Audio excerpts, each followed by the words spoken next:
Doink. Shit. Yeah. Now I can't get rid of my emojis. They won't go away. What emojis? Over on the chat side. Oh. Well, hello, everybody. And welcome to the Quagmire. It's Friday night. It's Labor Day weekend on Friday night. Friday night or Labor Day weekend, I should say, right? Right. I'm going north tomorrow, so we shall see. Said the blind man. Right? No, I'm going. The kids are up there now, so I gotta go tomorrow. Sure. I had to work FedEx tonight, so I try to get out of it. So they gave me she gave me a window. I'll call you. I'll know by noon, but she said between noon and 4:30 whether you'll have tonight off or not, tomorrow night off, and I'm like, Wow. so I took my full-time job off, So Okay. Are you on the? Do you say called off or called in? to be called off to see if I didn't have to work tonight. They weren't sure what was going to happen with it being a long weekend of the last Right. It's the beginning of the month, not the end of the month. And anywho, all right, let's do a little quickie rundown here, and we'll go from there. Why can't I get to the top? Jesus Christ! Everything you got to click on about 4 times. I know that St. Louis Tony was first. He actually beat out Sandy's Passions, and that's only due to the fact that Sandy was on a tornado watch. So, Sandy, I hope you're not on a tornado watch anymore. And second, thank you, as always, for coming in. SEL Tony, how the hell are you? Thank you for coming in. Stevie's in here with us. Prep and Tour, it's Friday night. Prep and Tour is always here.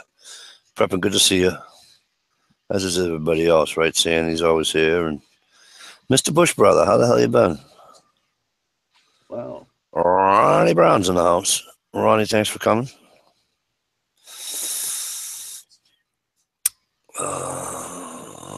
Freedom Bush Group, hey, what's going on, brother? How you doing? Good to see you.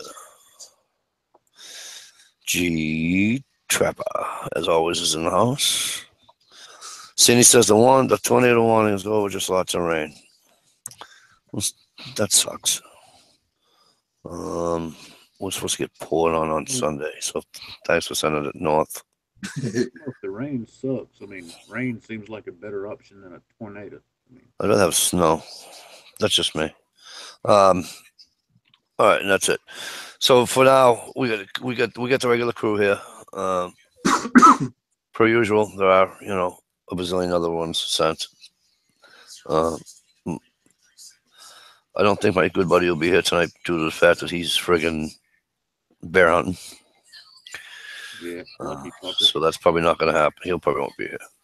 So, anywho, what's going on? So first, I'd like to put out a little public address announcement that if you haven't turned on your TV, then or your radio, and you just climb out from underneath the rock, there's a horrible, horrible hurricane went through friggin' Texas and parts of Louisiana, and hope those people are.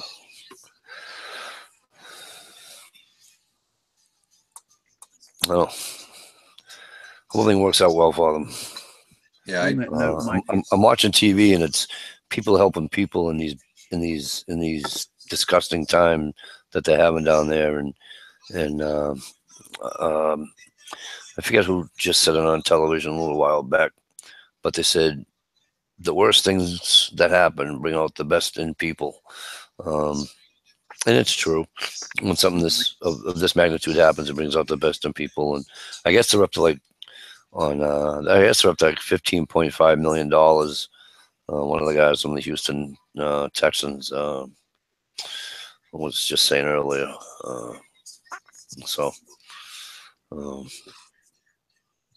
Hopefully that grows. And what's up? if you don't mind while we're talking about this here again, keeping with the whole public service announcement thing.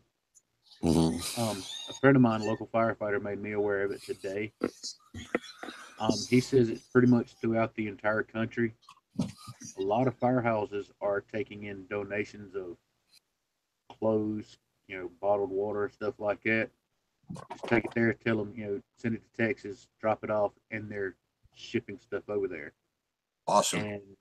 And they're also asking, like, for the firefighters, EMT, rescue personnel in general, any excess clothing they have that is badged firefighter, police, EMT, whatever. Because there are a lot of these emergency response people that are there that are actually victims of this as well, trying to help people and do their job, and they have nothing to show they are who they say they are. So there's been some problems with that. But just anything that you can do, your local firehouses will be more than happy to take it. And they ship Right it there.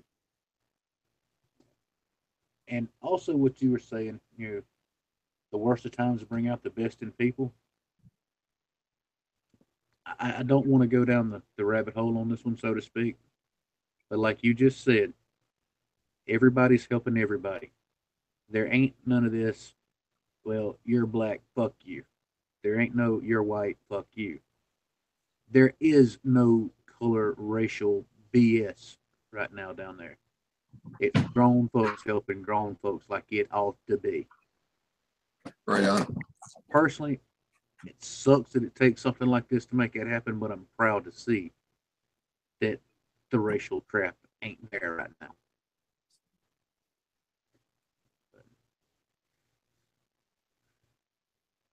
Just my nipples worth.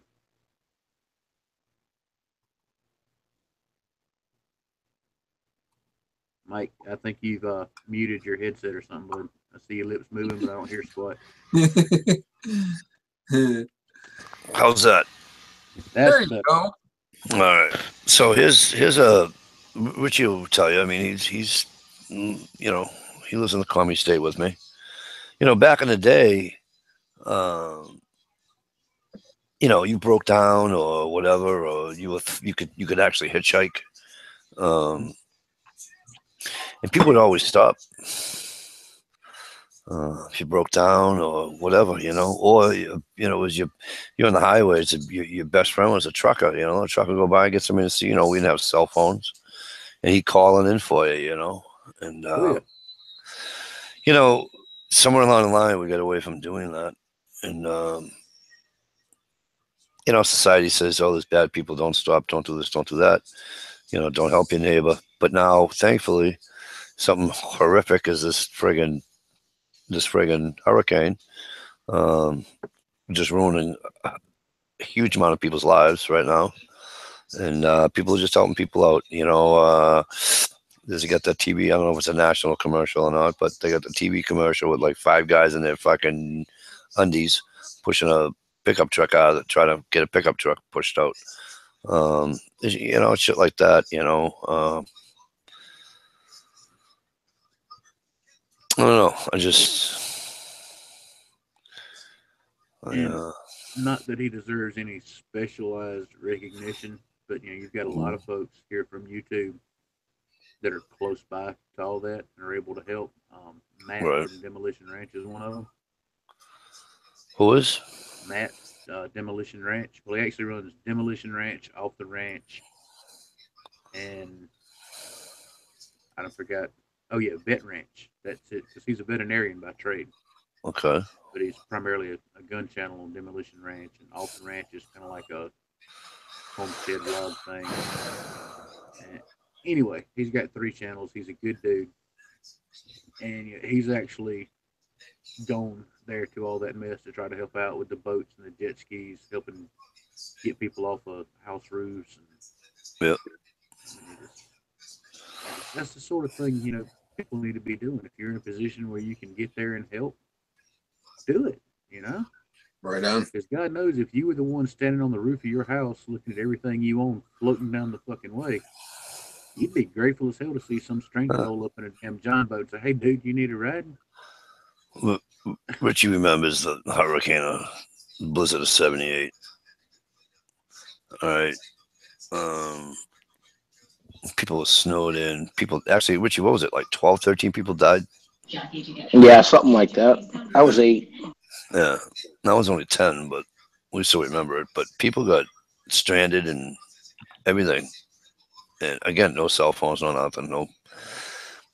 And I know on my street, we had a few old people, and my dad was stuck at work.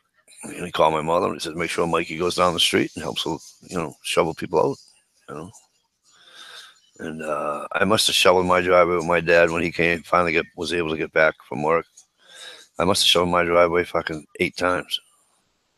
If there was no plow, there was no snowblower. I didn't come from that kind. I didn't come from money. So, Hey, can you pause for just a second before the comment gets gone? what? SKS Hugo said, "Hey Stump, congrats on the new Pez dispenser. Would Stump care to elaborate?" Okay. What is it? I don't. Did you buy a new Pez dispenser? Did you? Bought a new knife? You want a knife that you don't even know about yet? No, not lately. Not that I'm aware of. All right. Well, SKS one. Enter a contest with a multi-hundred something Pez dispenser or something? Well, how don't we do this? How about we say, hey, SKS, do us a favor and elaborate? That's easy. Yeah, please do, because I've been so busy at work. I've not been paying attention to anything but work. Well, this just might be interesting. It might.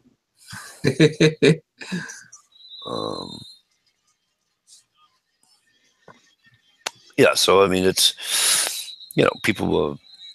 It was horrible, and we've had blizzards since. None. I don't think none that equal that one. We got like over 3 foot of snow in that storm. Yeah, no, that one was crazy. Yeah. We've had some dingers. I've had 28 inches of snow up here that year, a couple of years back when it snowed every other fucking day, it seemed like, anyways. Right. I remember the last storm we got was 28 inches in my town. So we've gotten, but back in the good old days, you could actually believe the weather, man. Yeah, well, right. the other thing too is, like I said, you help people back then, it was okay. You help people now, and it's, what do you want? God forbid you actually help somebody of the opposite sex. Egads. You know what I think may have a little bit to do with that? Well, number one, they had that person going around killing hitchhikers and stuff years ago. And then I think frivolous lawsuits where, you pull over, help somebody change a tire and something gets bent. Next thing you know, you're in court. Right. Oh, yeah. You know what? I still stop.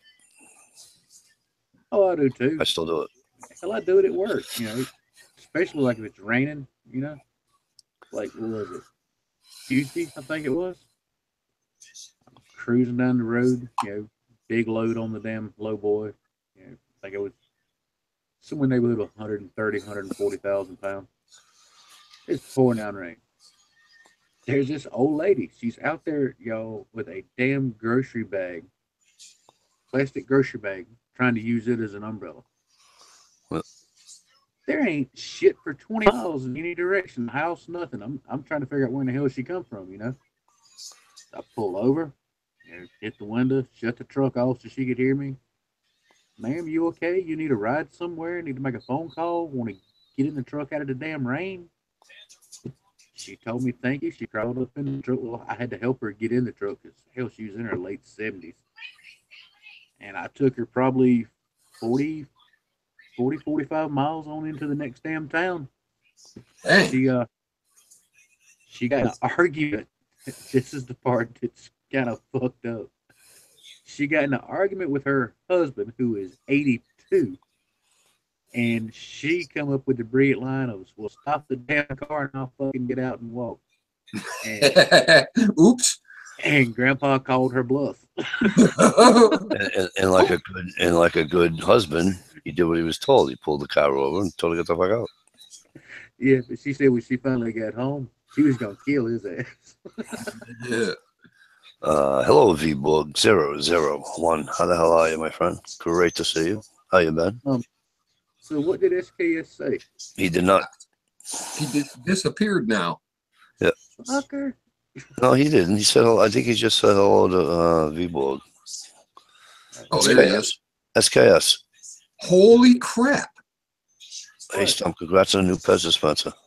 Oh, He just told us what it was. Stump, you won Tommy Olson's giveaway. Tom's? No shit. There you go. Better get on it. Fuck. Oh, Thank you I know letting him. me know. He's the Swedish guy or something, right? Yeah, The lawyer. Tom's an older fella, but he's cool hang as on, fucking hang on. hell, man. All right, hey guys, hang on a sec. We have a message here from a guy that used to be on this chat, Groovy Outside. Hey guys, popped in to say hey and good night. Got to work in the morning. Translation: the girlfriend told him he couldn't Translation: get on there. going out to the movies. We're gonna curl up and watch a movie together. Groove, you know you're never gonna live it down, bro. Gotta write this down about Tom before I freaking forget it. SKS, man, thank you. Well, Without you, I wouldn't have congratulations. known. And at the very least, dude, send me your address. I'll send you a Christmas card or. But hey, something. Groove, that's good for you, man. Thank Enjoy you. your weekend. You know I'm just picking on you, brother. It's all good.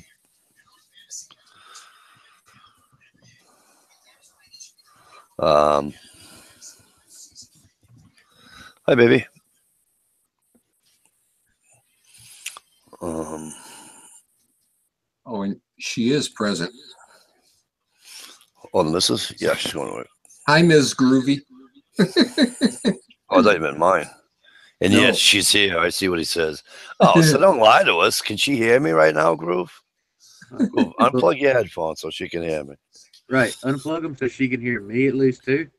When I say I just want to say, thank you, but please let us have our friend back. Right. Can you let Groove come back for like at least an hour on Friday nights? We'll send cookies and shit. We'll bribe you if we have to. Right. I mean, here I am. I'm gonna miss Jamie time 2 weeks in a row now. I wasn't on there last week, and I'm not gonna be on this week. I'm going away, so I won't be on. Right on.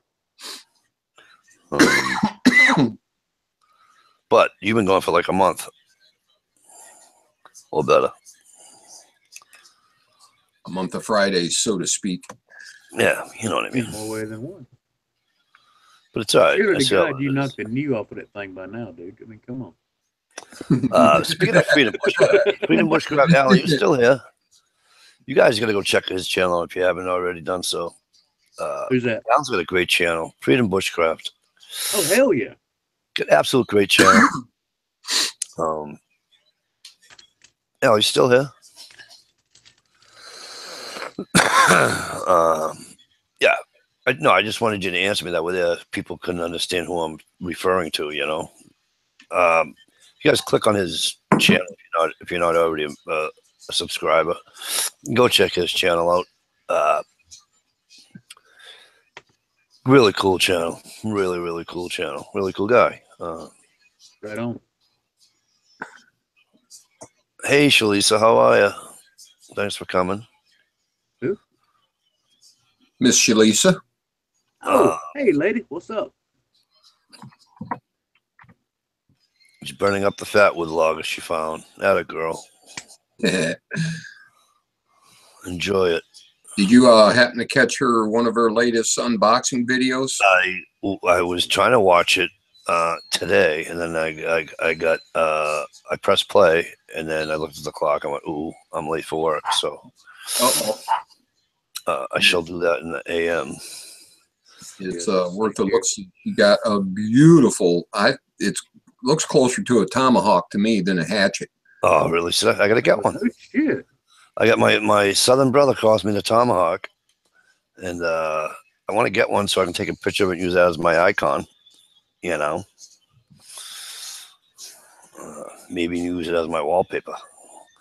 Although I don't think I'll ever find another better wallpaper than what I have because it's my icon too. So that's just a beautiful photo. What is it? Something other than you? My icon? You know what my icon is? Not gonna. But you said it was beautiful. I figured that ruled you out. Anyways, Stump Shalisa says hello. Hey, lady. She's and Shalisa, I apologize for not seeing your video amongst many others I hadn't. With work, this is the first video I've watched since last Thursday or Friday. A rough week. Shalisa loves the tomahawk. Thank you. Oh, you mean the tomahawk is helping me? I'm sure she's talking about the metal and stick combination, not the. I don't know. My southern brother nicknamed me the tomahawk, so sorry. Uh-oh. Yeah, I've been thinking about that, Mike. That might be because you like a tomahawk. When most people start throwing it, they miss a lot. You know, I didn't miss until the camera went on. Well, the only evidence we have is the camera. Well, you can ask Ed. You can ask Ed. I wouldn't lie. You know I don't lie. I know. I'm fucking with you, dude. Shit, taking everything. You know. So, what else? I went on my buddy's house the other night, and we're gonna try to hook up and go shooting. Hey, Daryl, what are you doing? You want to come on, buddy?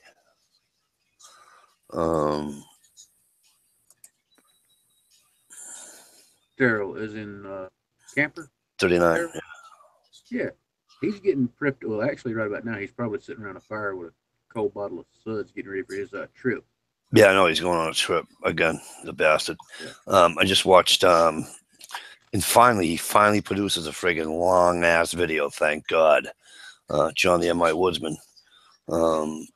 He just did a trip too. That was an awesome vid. Yeah, it was.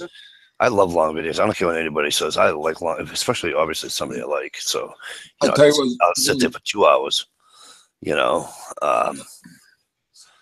But good night, Shalisa. You know. Good night, on. But my thing is that I'm just happy that people are getting out and doing their thing, and hopefully the fall and the winter will be my season to be able to. I know his port truck exactly prepping, right? Yeah. Barron's welded right to the freaking race. No shit. Oh yeah. Yeah. They found a garage that helped them out big time, you know, and just another excuse for me to think that humanity hasn't left us all. Right on. Yeah, that guy loaded them all the tools. He did everything, dude. Everything for him, you know. So, you know, ordered them the parts and everything. Yeah, Daryl. Like 5 hours to get that sucker back on and off. Something like that. They were super late. Holy shit. But he said he loved it, so it was a good trip. I tell you something really cool. Right where he was in that river is right where all my cousins live. Yep. And then when they were going down, they were talking about the handrail way up the hill, and only a mountain goat could get up and down there. Mm-hmm. I'm pretty sure that's the very spot I had my little Manistee view from, where I went down the hill. Oh, really? And showed the river and then back up the hill where the lookout was. Daryl, hang on a minute. Go ahead. Yep. So that was kind of cool seeing that. It's like, hey, I know that spot. Yeah, it's Daryl, why aren't you coming up on my feed like you know how you texted me the other day? Same thing's happening here. Oh, you trying to get Daryl here? That'd be cool. Yeah, I have to send it through as Daryl. It's going to be in your YouTube messages, buddy. But you have to give me 2.2 seconds here.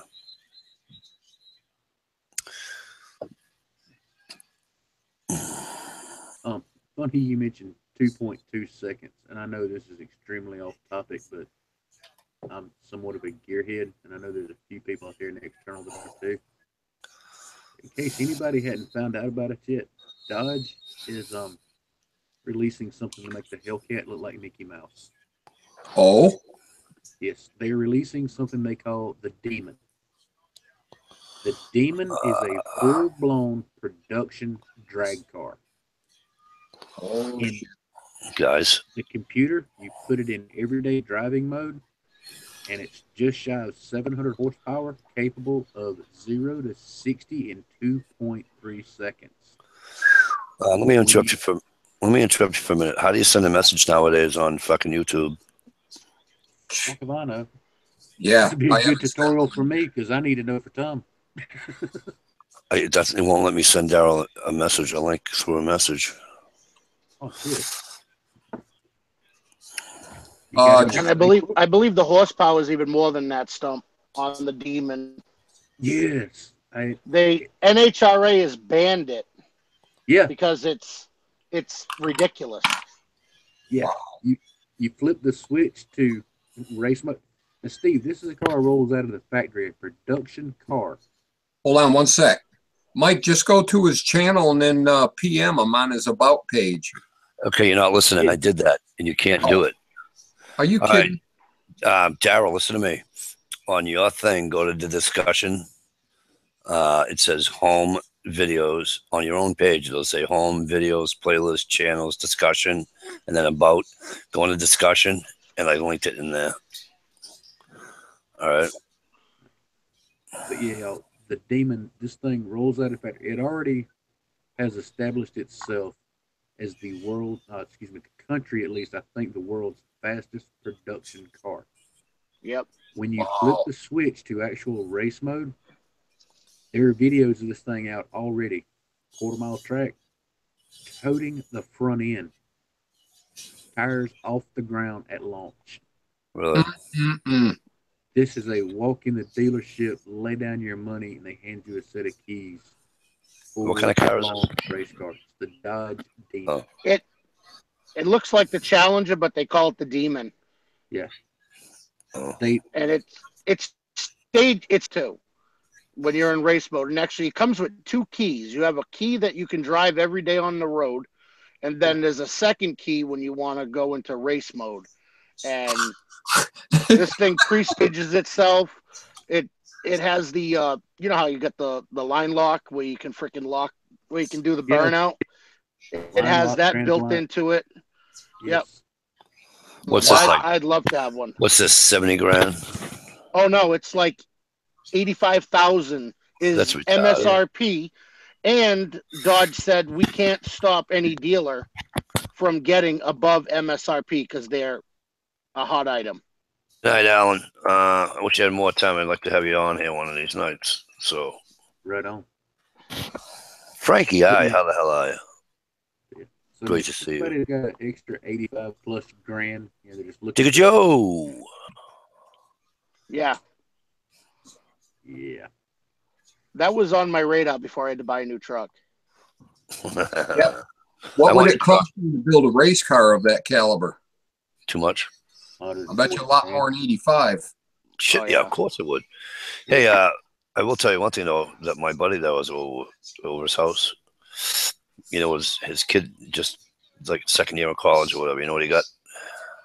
You know what he finished doing? He finished doing up his 68 Chevelle. Nice. Yeah. Holy crap. Hey, GI. Brother George. Georgie, how the hell are you? Great to see you. Digger Joe, always a pleasure. Great to see you. Frankie, how you been? Hope things are well.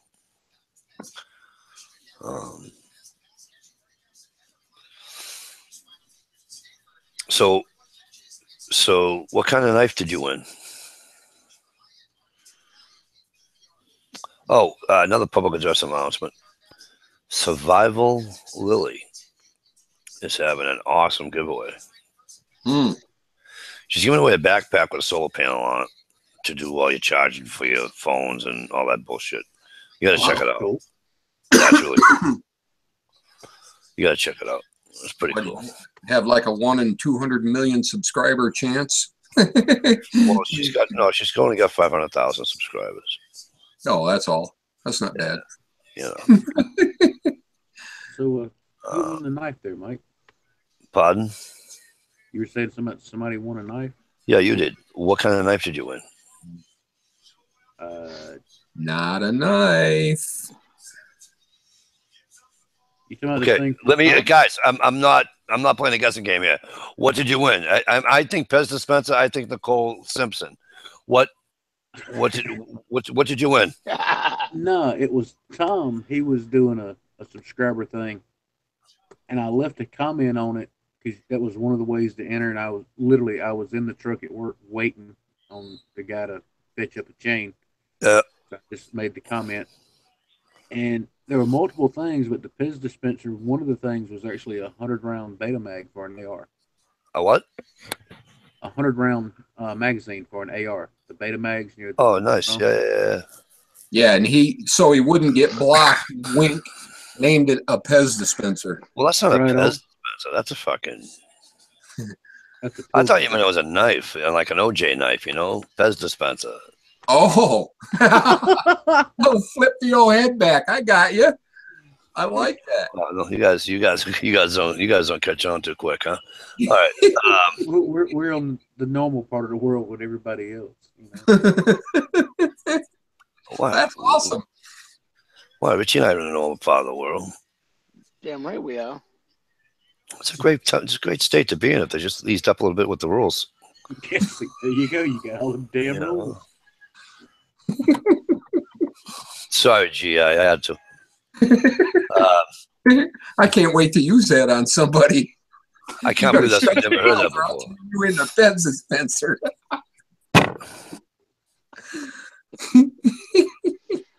Oh, we're going to hell on the express train. Oh my God. Son of a bitch.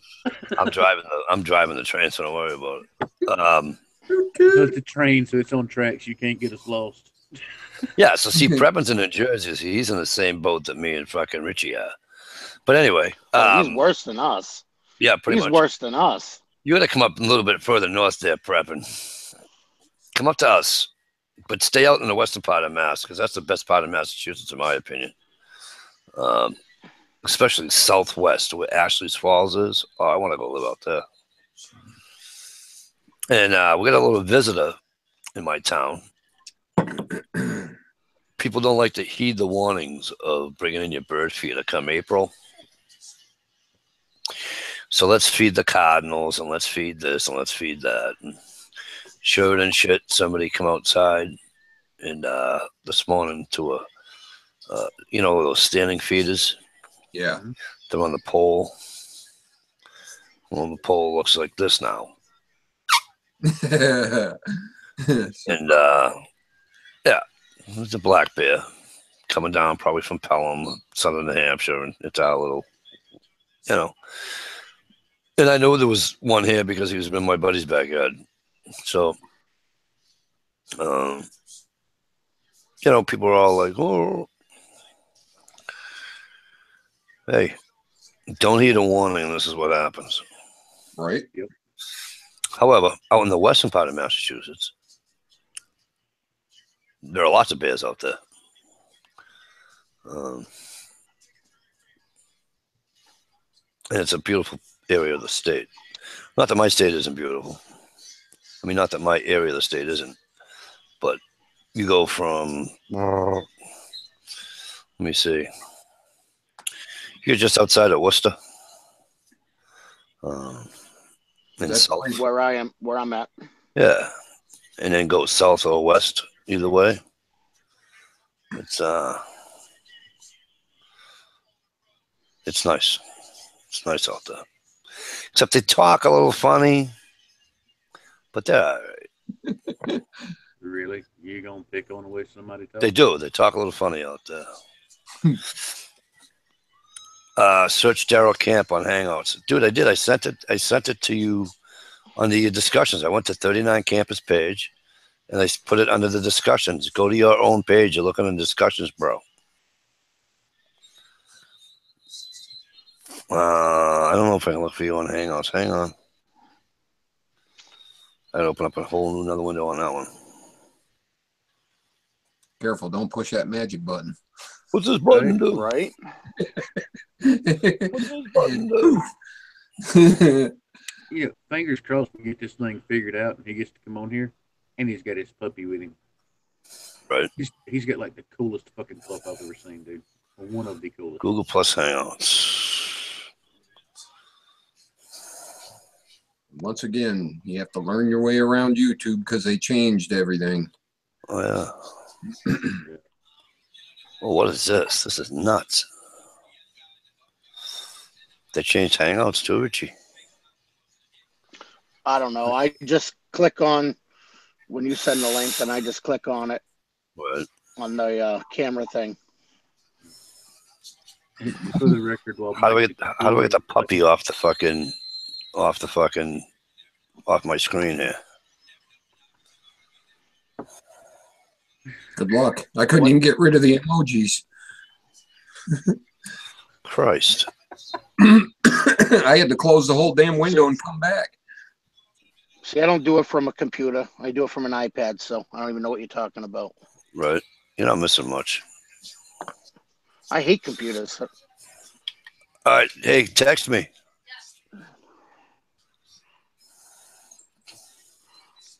We bought a laptop. I don't know what I think it was a Dell, probably 5 years ago. I think she used it 3 times and I used it myself, and that was it. Went back in the closet. Oh, really? Not into it. I'll stick to my iPads. I'm going to pony up the money and buy a MacBook. I think they're better than a regular. Oh, yeah? That's what I've been told. They don't seem to crash as much and have issues.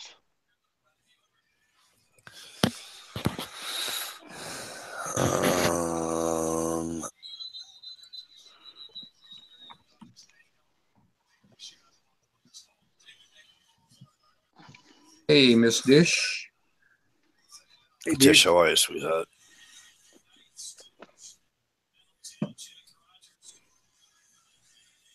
There's M.I. Woodsman right there. What's up, my brother? All right, I'm on Daryl's Google thing. How do I post something on his thing? I don't use Hangouts a lot, so it's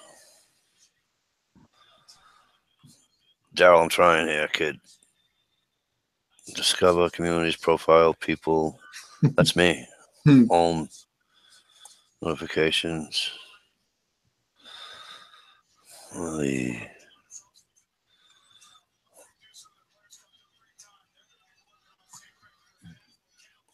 Anywho,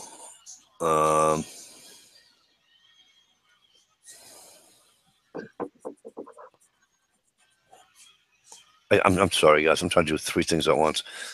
Daryl, go to your Dish says she's shaking her head at you.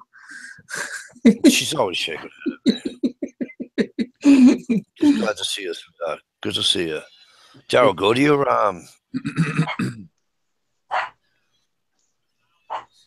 hang on, Daryl. I'll put it on Facebook.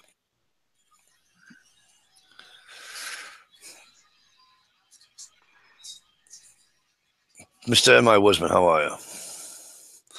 Good to see you. Dish, what have you been up to? I missed Jamie time. I apologize.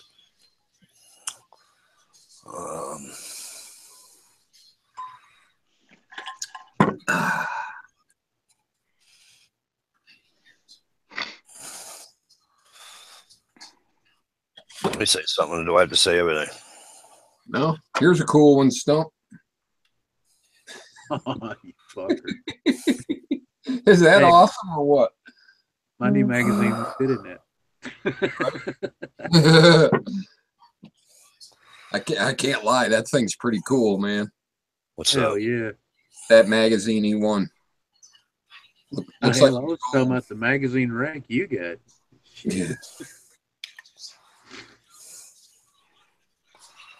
I'm gonna have to find me a 5-rounder somewhere so I can hunt. That's what I need to hunt with legal in this state. What's that? Will they let you put the little spacer block in there? I think so, but I'm not sure. Yeah, Oh, no, I can't even. Doesn't say necessarily a 5-round mag. It says a mag that only holds 5 rounds. So No, I can't highlight the whole address, but what the fuck? Hey, when you come south, bring that thing with you. What? Talking to Steve and that AR-10. Oh, yeah. The guy I work with, he just yesterday I think it was. Yeah. He pretty much told all of us and anybody we know that's willing to come help. He wants to exterminate the hogs on the large property he's got. I'll come. Ooh, golly, that sounds like a ball. Daryl. Hang on a second, gentlemen. Daryl. Was paste, bitch. Oh, Lord. I love that message you sent me, by the way, Daryl. That's why I keep it there. Hey, Daryl, go to your Daryl, go to your private messages in Facebook. Click on the link. It'll bring you right to the chat. Okay, now that I'm all set with that, Mr. John the M.I. Wisman, do you have time to come on the chat with us, sir? PG, how the hell are you, sir?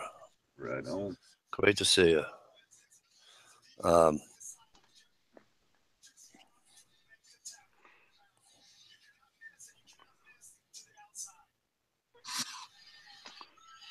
I guess Did I miss anybody coming in? No. Go ahead, buddy. Doing pretty good. I guess that Irma's going to hit Florida and then come up the coast towards the Carolinas. Oh boy. In 12 days. Yep, and that's where the wife wants to go, the Carolinas. Yep. That's where I goes. I goes, hey, honey. She says, what? I goes, name the last fucking hurricane that did damage in northern Maine.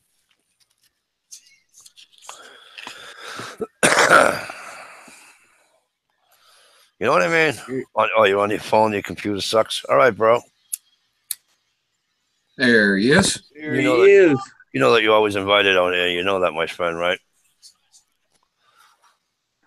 There's my buddy Daryl, my brother Daryl, my little brother Daryl. Can you hear me, man? Oh yeah, I got you. I had to get on my computer. I got you. Daryl. My phone wouldn't. I couldn't find anything on my phone. It's good to see you. What have you been up to? Working my ass off, working in the garden. Yeah, I see that. Hey, you can send all that fucking shit that nobody wants right to my house if you want. I'll give you my address. Yeah. What pisses me off the most about the whole thing is, I want this and I want this, and I'm just going to give it to them. I'm not charging them. You know, They want a bushel of this, or they want this. And I'll go out there and I'll fucking pick all this for them. And they don't show up. Yeah, see, that's just being a jackass. Right. And this is shit that, I'm not going to can, but right. I end up having to can it anyways because I can't let it go to waste. But, you're right. Fire drinking a beer. Oh, yeah. Well, I knew that was going to happen. You get gearing up for where you're going away again? Yeah, going up north, going on the river for 3 days. The one you and Chris went on, or a different one? No, same one. Same one? Yeah. It's so much better in the fall. I mean, it's just different, I got a question. Now that there's 4 of you in here from that state, okay? I have a question for the 4 of you. So that's in Dish. I'm including you in this because I don't care what you say, and I know you live. I know you're a Southerner now, but to me, you're still a Michigander. So Dish, Daryl, John the M.I. Woodsman, and our own Stevie. You guys know I drive for a living. All right. with no exaggeration, I must have seen this summer probably 100 Michigan plates. Really? And what is up with the Michigan plate? It's blue and white, and all it says is pure Michigan. What's pure Michigan mean? What the hell does that mean? It means it's pure. That's right. The only pure bloods left on the earth, god dang it. Oh, Jesus. Trying to take over your goddamn fucking states, make it like ours, the greatest. We're out there breeding everywhere. But you're not going to make our state like fucking Hampshire, Maine, and Vermont. We'll be fine. Actually, Mike and I think we got like 4 different plates you can get. Well, that's the only one I see is the baby blue and white. It says pure Michigan on it. Yeah, we're over there on the East Coast trying to change your guys' language, make it normal. Our language is just ducky. Richie, what were you going to say? The language is fine. I was going to say get rid of our AG and we're all set. Yeah, pretty much. While we're talking about great states, don't forget here in South Carolina, I can shoot you anywhere and get away with it. Yeah, you can do it up here too. Yes, you can. You can do that up here too. You can shoot anybody you want in Vermont and Hampshire, Maine. Yeah, we'll just dig a fucking hole and bury them. Exactly. They don't even know you're gone. Yep. Listen, I know I make fun of you people down the south. I got GPS. You know what? I got GPS tracking. I don't go down south unless somebody's tracking my ass. I know I used to make fun of you guys and call you as the fucking, the Southerners and, the banjo people and all that, and you're hearing banjos, look out and all this bullshit. But guess what? There's plenty of banjo-loving people up here in the Northeast, too. Oh, yeah. You know what I'm saying? Yep. Well, if I can get you to hush for just a minute, Daryl, till you campfire and you trip and such, cheers. Cheers from here, Cheers, too. Man. I've got a beer with me. I ran out. Speaking of John, Mr. M.I. Woodsman, sir, I don't think you were here when I said it. We have other plates. Comes from Tim Allen in Travel Mission. Oh, okay. Thanks, Dish. I'm not seeing everybody's chat. Oh, I was just saying, John, that I am thrilled to shit on your video that I saw today. That thing was like 50-something minutes long.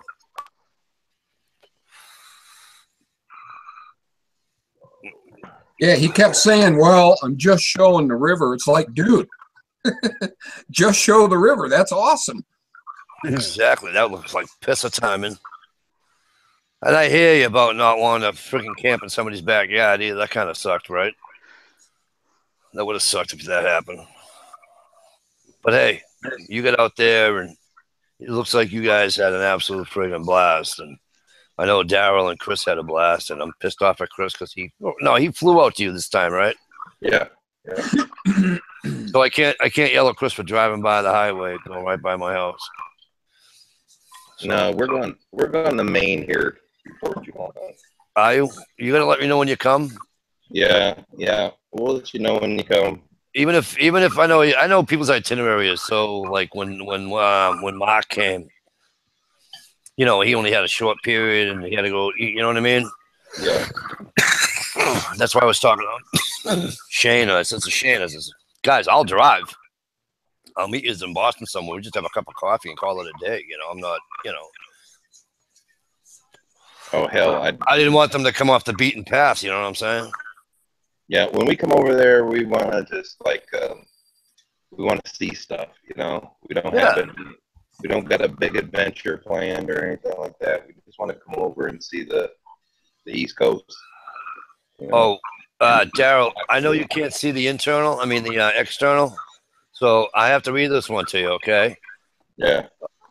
It says, from Miss One Dish Outdoors, it says, Daryl isn't a real Michigander if he has a sweatshirt on already. Uh-oh. I think she's calling you out, brother. Well, I'm not the one that abandoned Michigan and moved down. Oh! Wet hole. Oh! Wow. No, born and raised. And if I want to wear a sweatshirt, I wear a goddamn sweatshirt. Wow. Good night, beautiful. Great to see. Great to have you, Sandy, and I'm glad to see that the tornado warning that you had is now gone.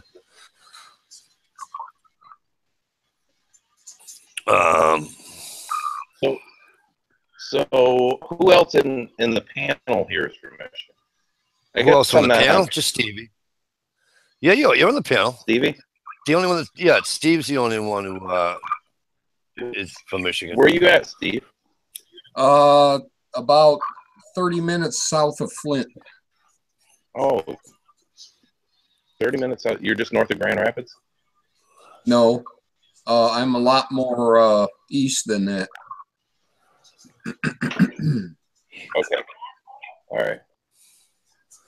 I am in the southwest corner, St. Joseph. I'm just about an hour from Kalamazoo. Right on. To the southwest of Kalamazoo. Yeah, I'm about straight. As our Michiganders would say, I'm right over here. I'm over here now. You've been here for an hour. You leave now. I love Saturday Night Live. You've been here for an hour. You leave now. Look at that. I'm going to tell you something. Here's the funny part. You ready? There are more people from this. I can't. No, there isn't, because there's 4 yous and there's only 3 of us. All right, never mind. I'll shut up now. I was going to say there's more people from Massachusetts in here than Michigan, but there isn't. There's only 3 of us. There are a lot of Michigan channels out there, ain't there? Yeah, but that's all right. Mass is the best. Well, when it comes to lobster, I gotta say Maine is the best. Fuck that, and fuck him too. Listen, you guys. Listen, I heard about that little Panandum trip, whatever the fuck it was called, and wow, it was like, I'm glad to see everybody had fun, and all of a sudden, somebody did a video, and my name's mentioned in it. Mikey D, these are better than Massachusetts. I'm like, really? Oh, you know what? Any lobster is good to me. I can't really judge because I don't get to eat it unless I want to pay $17, $20 a pound. Yeah. Damn. Oh, Steve, I don't know if you saw that comment, but Frank has a man crush on your shop. Oh Lord. Frank, we'll go out and see him. You drive. You come get me. I drive for a living. I don't want to drive all the way out there. I'm just kidding.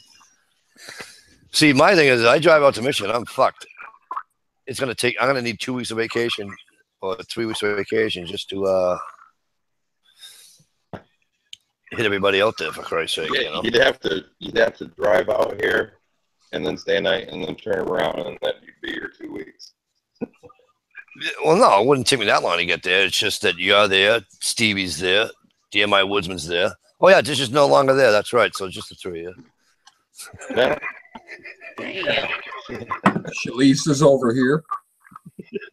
So we could all meet up somewhere, like at a campground or some. We could all make reservations at a certain campground. You could go back seat in the scoot, Frank.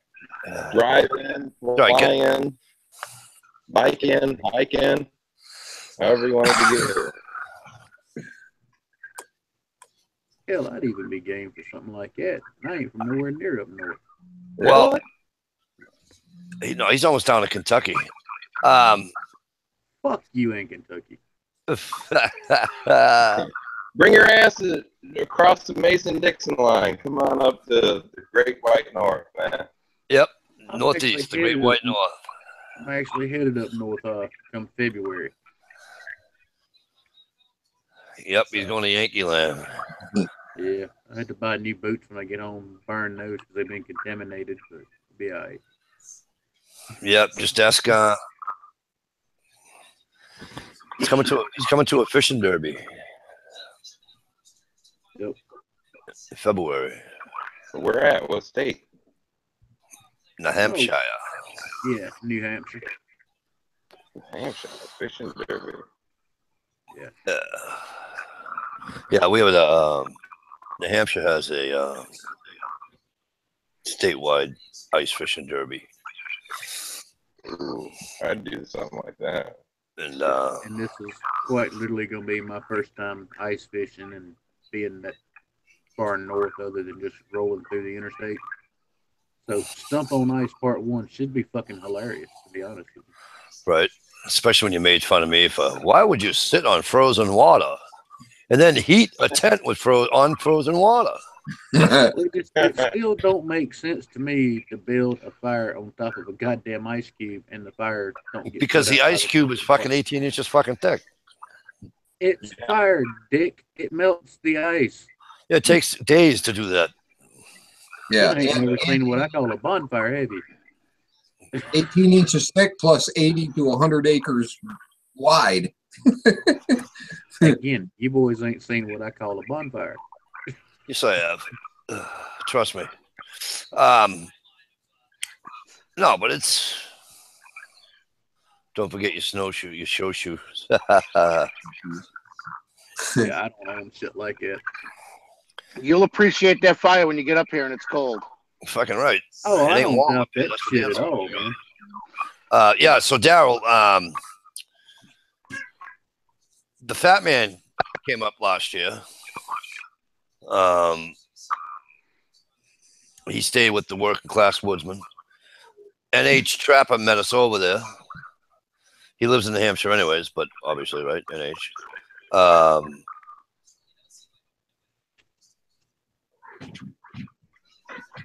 Who else? Oh, what's his name didn't make it? Derek didn't come for the ice fishing derby, but then we went again, and he made it for that one. I always forget his. He changed it from Sarge Farrier to. I always forget his channel name now. Oh yeah, the Woodsman School, the Woodsman Guide School. Guide School, main guide school. Yeah. Yeah.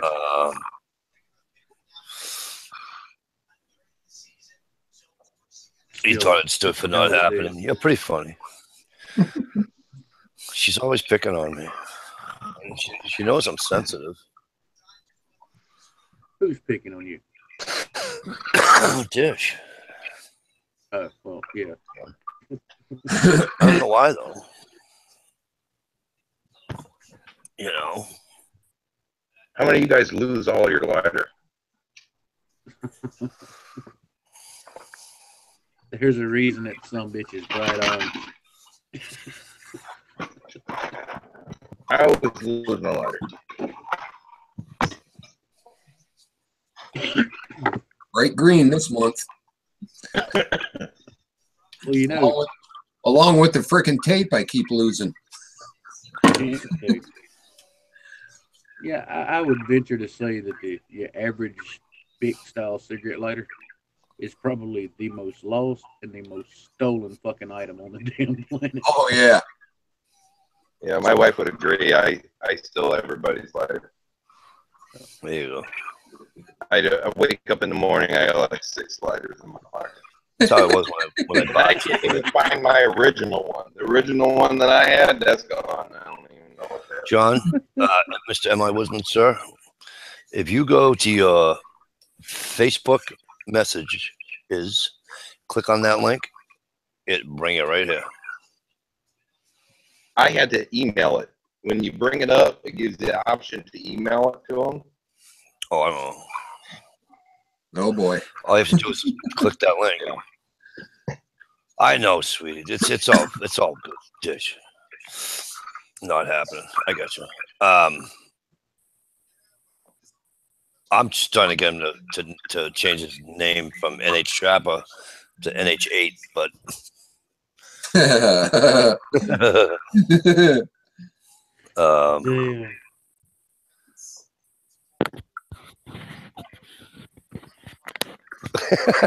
Dish. What's the matter with you? It's chilly, sweetheart. It's shit. I'm in Mass. What's it like 40 something degrees here tonight? Oh yeah, it's like Yeah, around 50. You know, it's chilly. Shit, it didn't get above 65 today. Nope. And it's going to be, I'm going up north tomorrow night. Well, tomorrow afternoon. And then tomorrow night up there, it's supposed to dip down to like 42. 42, really. And then Tuesday, it's going to be fucking 90. So, Yeah. Damn. Sounds like our weather. you know. So that sucks. It was a gorgeous day. I spent the day washing vehicles. There you go. Don't you have kids to do that for you? You kidding me? They run away. Work? Tell them you're not going to pay them. Don't they work with you? Yeah, he does. You know what he tells me? It's Tell not him you're part of not my gonna pay job him. description. Say I it told is him not. it's going to be part of your job description to wash a truck every day. Whose name's on the check? Yours, right? Yeah. Tell him it is now. You know what he tells me? My name's on the side of the truck too. It says "and Sons." Careful, he'll call the labor board on you. Tell him I'll get Mikey D down here to work for you instead. It's in the Air Force already once, so Yeah.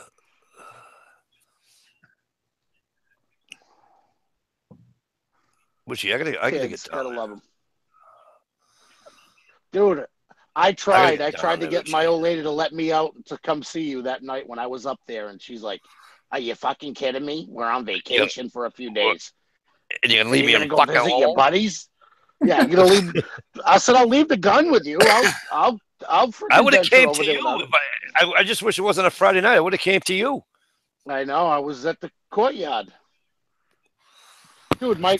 I can't 10-minute beat it. fucking ride. My buddy is the general manager there. $39 a night. Oh, Nice. I mean, how can you go wrong? I That's had 2 rooms. I put the kids in one room and we were in the other. that's cheaper than living in your own house. yeah, it is. Hell yeah. That's the fringe benefits of being his plumber. Right. There you go. Right on. We're going to be going to the race in a few weeks, and I think that's where we're gonna stay. I'm like, $39 a night. What, the New Hampshire race? Yeah, we're going to the New Hampshire race. This will be the last year because it's all done. This is it. No more September race after this year. Yeah. They're moving it to Arizona or somewhere else. What's his name comes down for the July race? Gerald B. Gerald B comes down from Maine for the July race. It's too friggin' hot, though. Even this time of year, it can get hot. Yep. Sitting in them friggin' metal bleachers. Yeah, but July's so much better. You know, you got the scantily clad dressed women, and you know. I get it, but it's just too hot. I can't take the heat. You know, I'm with you. I can't take the fucking heat. I hate it. I hate the humidity. You know, yesterday and the day before was beautiful weather here. Oh, it was gorgeous. Fucking 70, 72. It was the nuts. You know? I'll take it year round. Year round, just like that. But I got to get down there. We'll have to go shooting or something. I have not been shooting in 6 months. Well, there you go. There's a reason for you to go. I'll be the reason that you need to go. You take a day off. You know, like on a Saturday. Don't work a Saturday or something if you can. Yeah. I know. When you own your own business, it's kind of, you know, everybody thinks, oh, you own your own business, you can take off any day you want. But yeah, doesn't happen.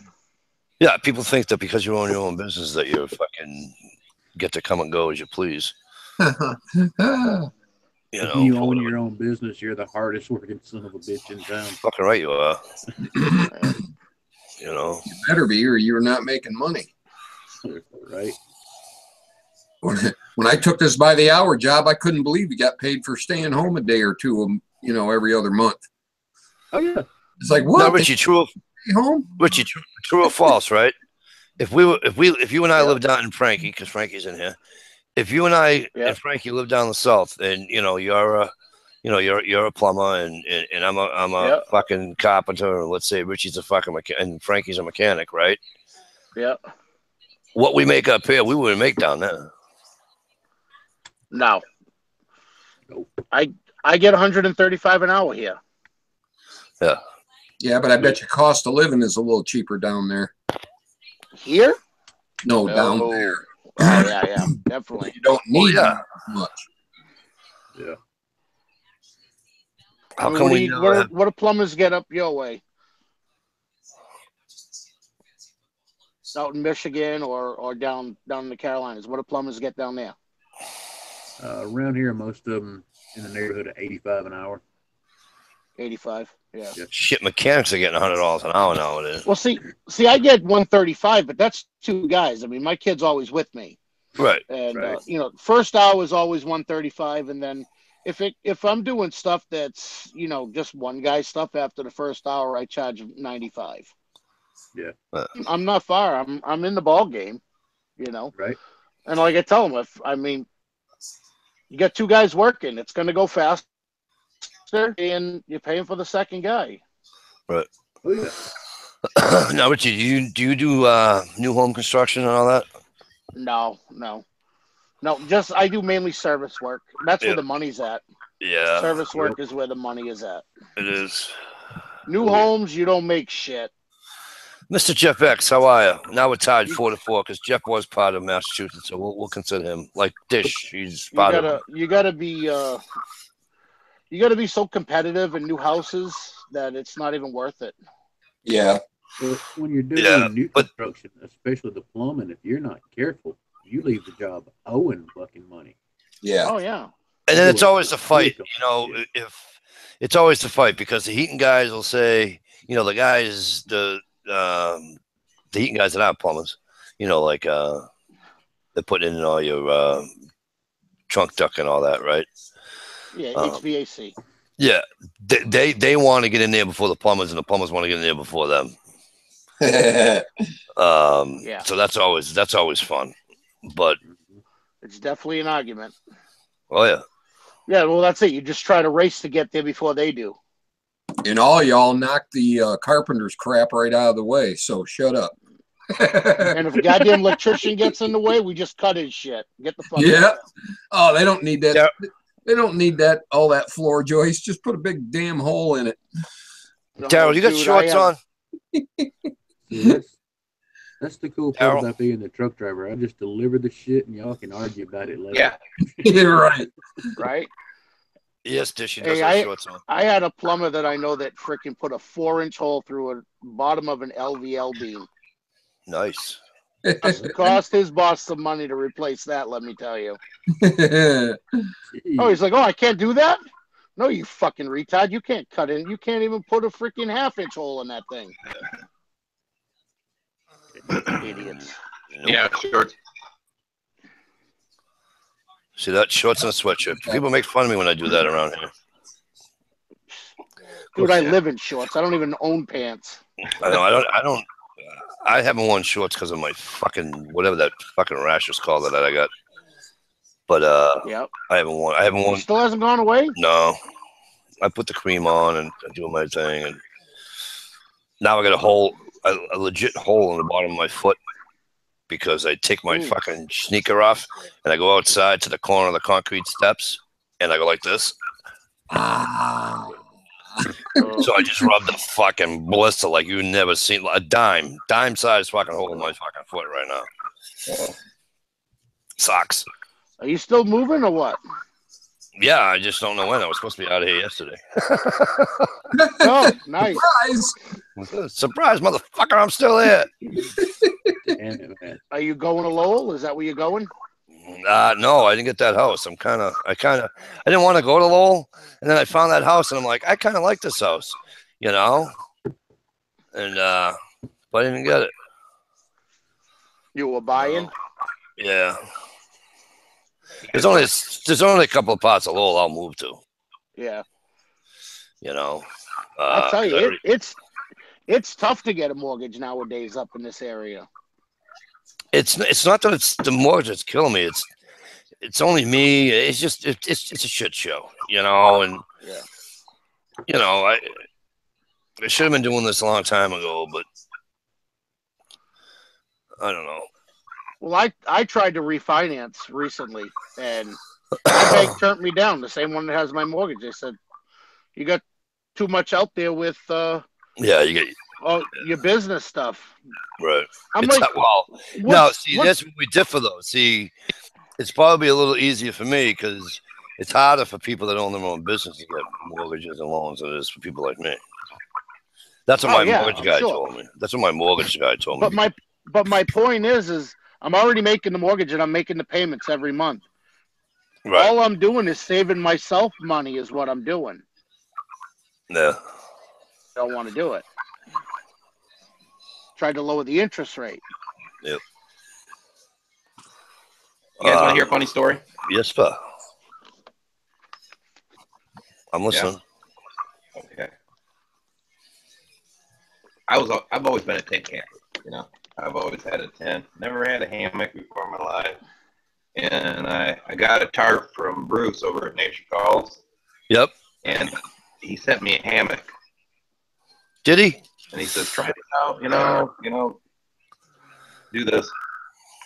And I slept overnight in it like one time, and it was okay.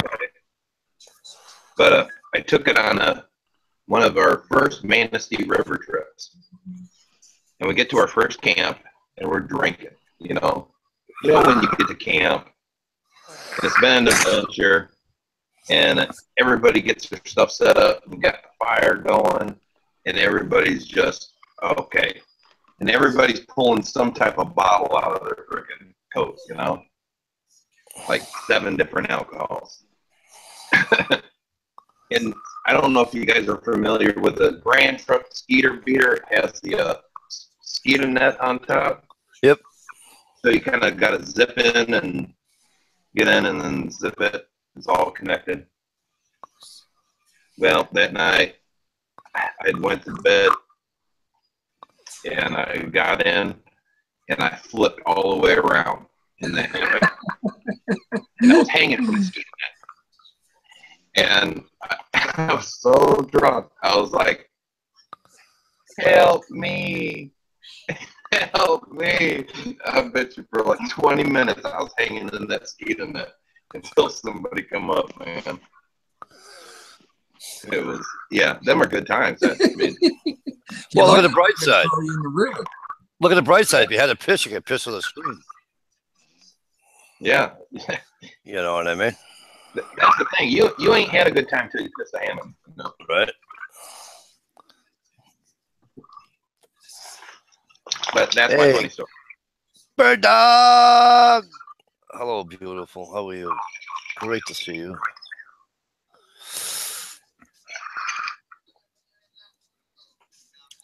Yeah, I haven't gone out. I'm going north tomorrow, but I don't even know if I'll be able to. Well, that's another story with my little, what do you call it? The thing you plug into the fucking. I don't even know if it's in here or not. But my kid lost my thing for my GoPro. So I don't even know if I'll be able to do a video while I'm up there. But I'll be happy because I'll be in the woods and be in a town with only about fucking 6,000 people in it, 4,000 people in it, some shit like that. You know. Why can't I see the chat, Mike? Because you're on your phone. No, I'm on my computer. Oh, I don't know. Open up another window. Don't forget to mute it. How did Johnny DMI Woodsman make out? I haven't seen him come in.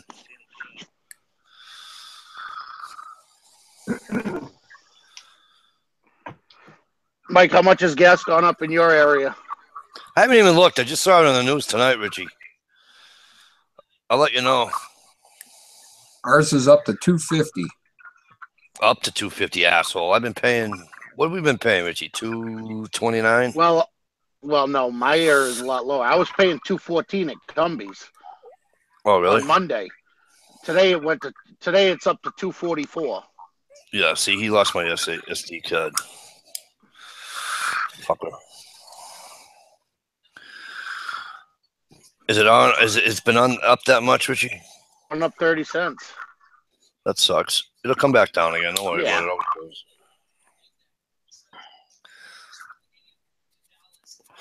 it.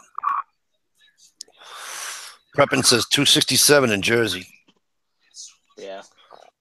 You know, that I don't understand. You got all those refineries in New Jersey. Why the hell? I remember years ago when we used to go visit my wife's father down in Jersey. Yep. It was some of the cheapest gas, but now it's more than us. Because the Tods from fucking New York ruin everything in New Jersey. Yeah, because they can. Anyone here from Bird Dog wants to know if anybody's heard from Timmy K. Timmy K, help me out, Bird Dog. Is he down in Texas or Louisiana? Why does Timmy K not ring a bell to my brain?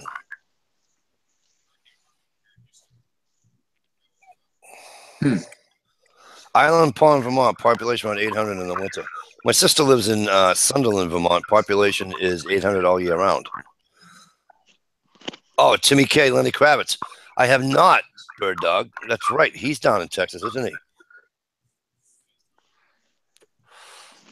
I thought I saw a thing with him that he's leaving the YouTube.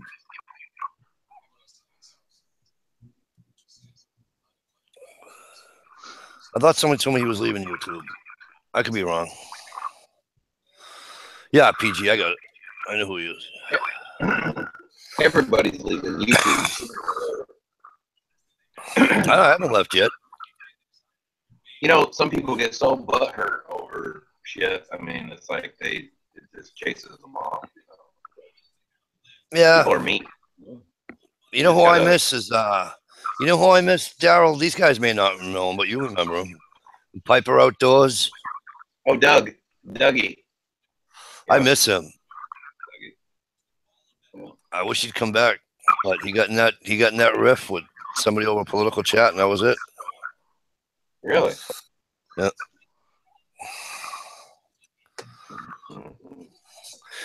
Jeff X says it's 240 in North Carolina.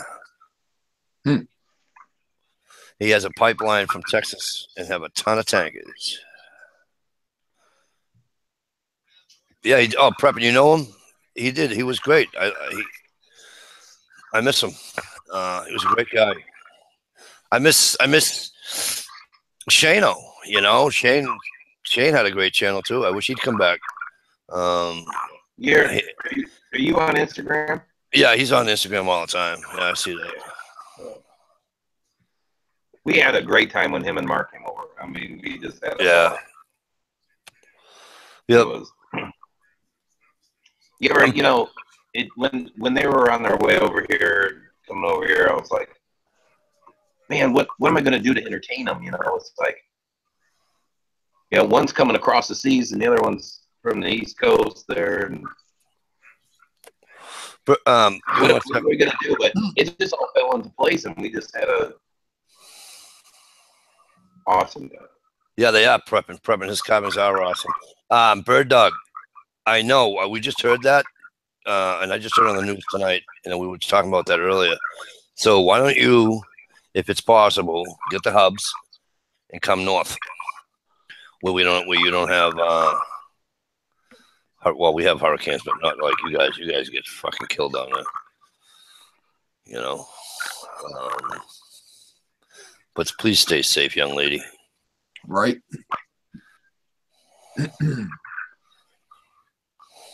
She seems to be batten down the hatches kind of gal. Yeah, but she's got a lot down there too. She's got other animals you got to worry about. And, yeah, ride it out. You know. I don't think I could leave animals. You know? I couldn't either. I couldn't. You know. Have I already done some road trips? Come to. Oh, did you already come to Mass? Did you ever make it here, or did that trip get canceled?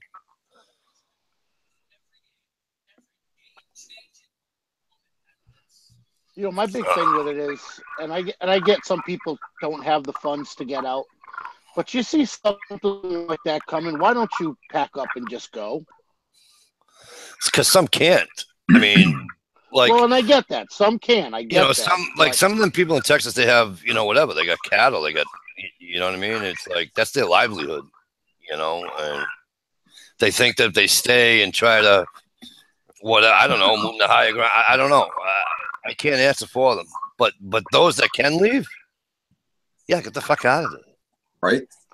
Well, that's what I'm saying. I If you mean, don't need to be there and you get the means to get out, then get the hell out. if they said Drake and Lowell area was going to be under fucking 3 foot of water, do you think I'd stay in this house? Well, exactly. I'm going to Hampshire. I'll go to my mother's in Wilmington if I have to. I'll go somewhere else. You know, I'll go down and stay at Richie's. That's right. You know, I'm inland. I live up on a hill. They ain't there you getting go. me. I'll go stay with working class. I'll do something. Well, that's I'll get my my. point, I'll get his you know? Alaknak 10. That's the next thing I. That's the next thing. And I mean, I'm not trying to be insensitive towards No, I know them what you're because I get it. It's horrible. But I said that to the wife the other day. I'm like, why do these people wait? Just get out. So, what's his name? HRM just said it's not bad unless you live in coastal Texas. So Galveston and all them, the Gulf, Yeah. they're the ones that got 52 inches of fucking rain, 51 inches of fucking rain. Do you know what that is in snow? That's like fucking over 100. No, it's over 100 foot. Yeah. It's over 100 inches of snow.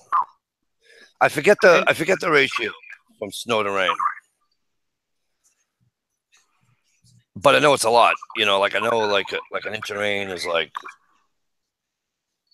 6 inches of snow or some bullshit like that. I don't know. It's I think I heard from 1 to 6 or 1 to 5 or something. Yeah. DSW outdoors. So the news said more died from traffic accidents than hurricane, but I mean they were predicting that 2 weeks ahead that it was coming. The thing is, though, a lot of people don't want to leave their house abandoned because there are asshole predators that will go around and steal shit out of your house. Yeah. And here's the other thing. How do you live in that area and not have friggin' flood insurance? They don't offer it either, though, Richie. Yeah, they won't give it to you. Because you're in that. And if they do, Richie, it probably costs them $300 a month. You pay out the ass, yeah. You know what I mean? $400 a month. Like me, I have renter's insurance, so that covers everything. Wow. But when I had my house, there was a brook across the street from us, and I had flood insurance. M.I. Woodsman said it's 1 to 12 between 1 to 12. Johnny, did you get that link?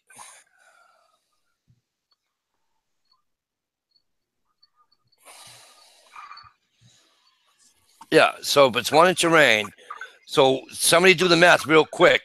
1 to 12, 600 inches of fucking snow. On 50 inches of snow, right? 50 to 12, right? 600 didn't work. Shit. How can I get Johnny? Look in your email. Go to your Gmail account, right?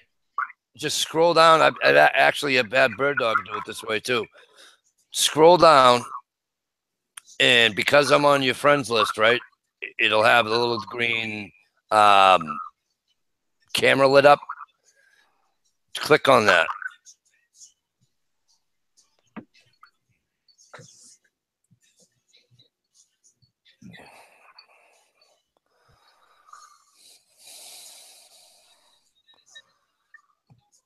Funny how Frank says, funny how you can only buy flood insurance from FEMA. But yeah, look at when there's a blizzard coming, I don't move. I stay here. It's the same thing, you know. Us getting 30 inches of snow, right? Yep. You know, people are like, "Why the fuck do you people up north stay?" I mean, I get it.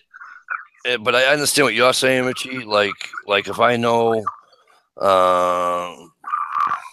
you know, if I lived in fucking Cohasset or you know, anywhere on pick a fucking town, up and down the fucking Massachusetts border, on the water, the Cape, anywhere, I don't care. Yep. And we were gonna get pummeled. Yeah, I'm leaving. Is it worth me risking my my wife's life, my children's life. No. I don't give a shit. The house is worth $500,000. Yeah. You know what? Well, I'll tell you, when That's we what they got have that insurance tornado, that tornado that we got came right through my town. Yep, it did. Me and my boys, we got the hell out. We left. I went down up into Connecticut, got the hell away from it. Yep. Because it was coming, and it missed me by probably 2.5 miles. Yeah, that's just nothing to play with.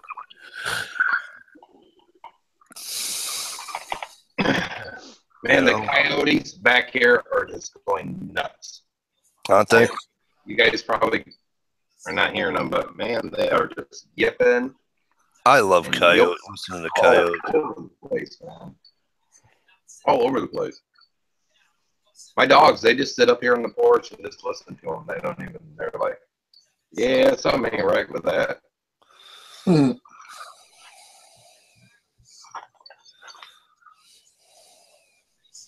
That's probably a good thing, though. Roxanne's a little bitch. She'll be chasing, trying to get.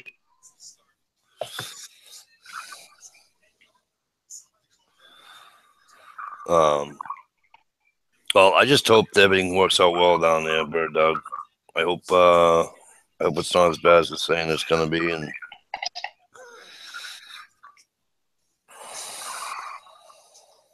I mean, we're not out of the woods neither, Mike. I mean, it could come up the coast and hit us too. really, are you fucking serious right now? Did you really post that to your fucking Facebook? Did you really fucking post that to your fucking Facebook? What is that? What does that That's say? fucking Giants Patriots score. I don't want to mention any fucking names. I don't want to mention any fucking names. Because I kind of like the guy, you know. He's a good guy. And, you know, but he keeps fucking pulling shit like that. Dude, I have been a Giants fan since I was 12 years old. How many times I got to tell you that? I know. I'm grandfather. Leave me alone. I'm not going to ever leave you alone. Well, hey, you know what? Again, like I've told you before, when you beat us in the Super Bowl, come talk to me. Bird Dog. Until then, Not a chat killer. Hang on one sec, Richie. Bird Dog, Yeah. I'm so sorry to hear that, sweetheart. Right?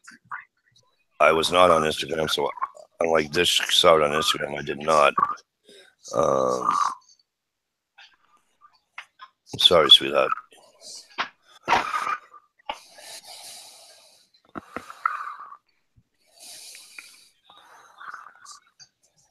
And you can put anything in here that you want. Don't worry about that.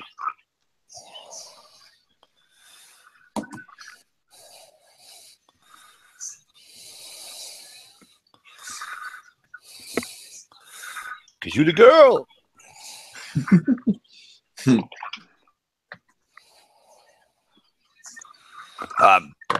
Stalker Bird Dog, Steve. did you? Oh, yeah, he's a stalker, all right. We stole him from a chat. Some fucking guy used to wear sunglasses. Yeah. He was in a different chat, and you said, hey, come on over here. Yeah, I kind of accidentally hit share. Hey, come check out this chat. Da da da da da. So Stump came over, Dish came over, and then because NH Trapper was on the chat, you know, so.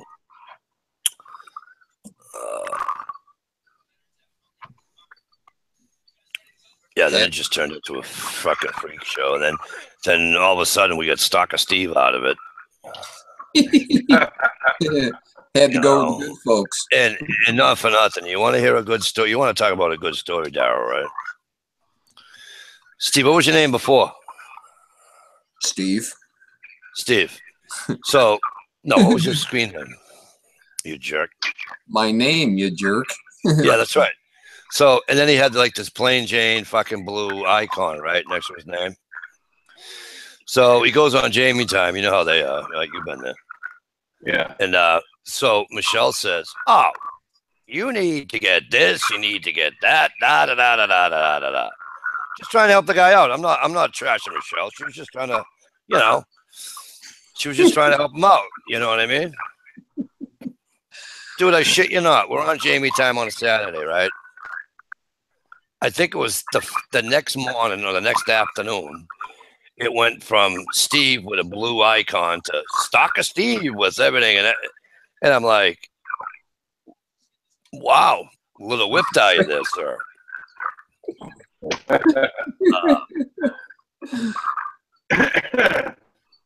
And then I got people, and oh, by the way, before I forget, hello to all the silent watchers, and hello to Uncle Cal. Hope things are well, Uncle Cal. Right on.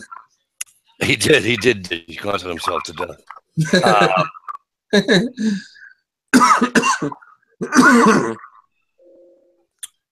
Oh, I lost my train of thought. I hate when I do that. But Dish did write something funny. Oh, so yeah, Michelle changed him to Stalker Steve and all that, and so I got people that are on here that are silent watchers and stuff. And somebody said to me, Mike, do you realize you have somebody on there with the name of Stalker Steve? Is that like really smart? And I'm like, okay, listen, get your mind out of the friggin' thing. I goes, and go look at his channel, and then you'll understand why it's Stalker Steve. But point being of the whole story, Michelle says change it, and fucking Stevie does it.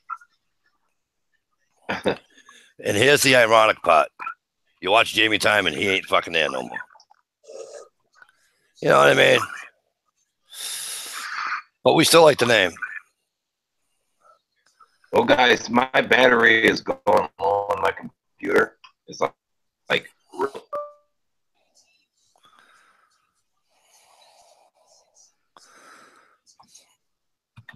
Boy, that? He just I wasn't. guess your battery really sucks, Tara, because now we can't hear a word you're saying. Yes, it did. It just.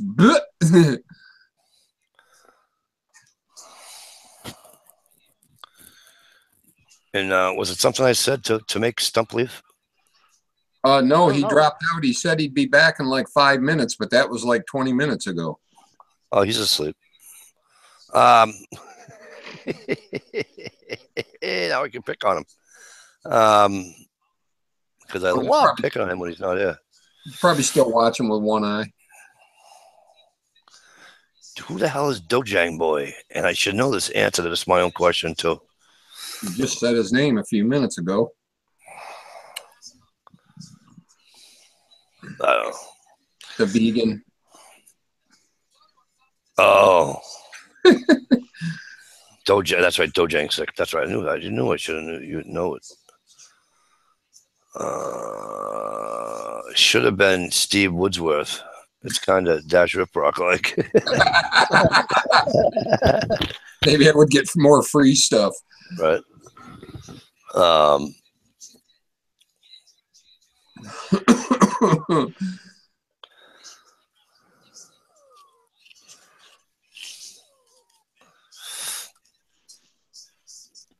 Long live Patterson, thanks. Right. But yeah, so I'm looking forward to going away tomorrow. Right on. I was going to have a do stuff weekend, and then surprise, I get to work. Yeah, we're going to the fair tomorrow. Philly, how are you, kid? Just getting out? Good to see you. All right, now Massachusetts rocks. We got Philly with us. We got Stevie with us. We got Frankie with us. We got Richie with us. We're all set. We're stacked. Massachusetts representing. Yeah, but I do. I just need time to go take a walk through the woods and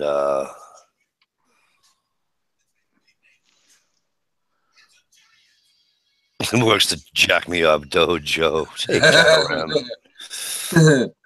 Mikey, the girls in school. Yes, honey, they started this past Tuesday, and Bird Dog, I don't know if I told you this. My youngest daughter decided that she wanted to go to school with her mother and her sister. So I have all three of them at the same building. And my wife now is a full-time second grade teacher instead of the music teacher part-time and part-time nurse. So, so that's cool. Not proud to be a masshole. I'm not a masshole, Frankie. I'm an asshole from Mass. And I was telling this girl up in Maine this, right, Frankie? And she said, how can that be? You're an asshole, but you're not a masshole. I said, because a masshole is totally different. I said, because an asshole, I can be anywhere, you know? Like, if I moved up here, I'll still be an asshole. You know what I mean? Yo, yo, yo. So what am I leaving Nesco, huh, Phil? I don't know. I was able, my wife picked up the insurance at her work, so now I can drop mine, which is in the workings right now. So yeah, probably not long, Phil. I got to find something that's comparable to the, you know, what they're paying me, you know. Thought you were going to go full time at FedEx. Yeah, I thought I was too, but they didn't hire me. Oh, no. So I think I might leave FedEx too and go to what do you call it up in Londonderry, up in the airport. BSG, was it BSG? Yeah. I work up there. Wow. I can't do the two. The two are killing me. Problem is that they're paying me a decent amount of money at FedEx, and Mikey scratching his nuts when the computer shakes. Scratching my foot, and the computer is on a fucking little tray table, and my leg is hitting the computer table like that when I scratch my foot. Okay, if I was scratching my nuts, you'd see my arm going like this because I'm trying to reach them because you know how it is. You know what I mean? And plus, he'd probably have the O face.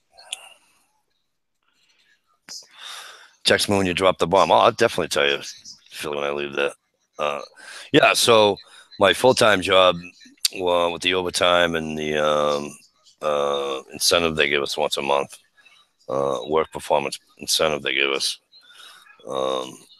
It's, you know, that's a decent amount of money.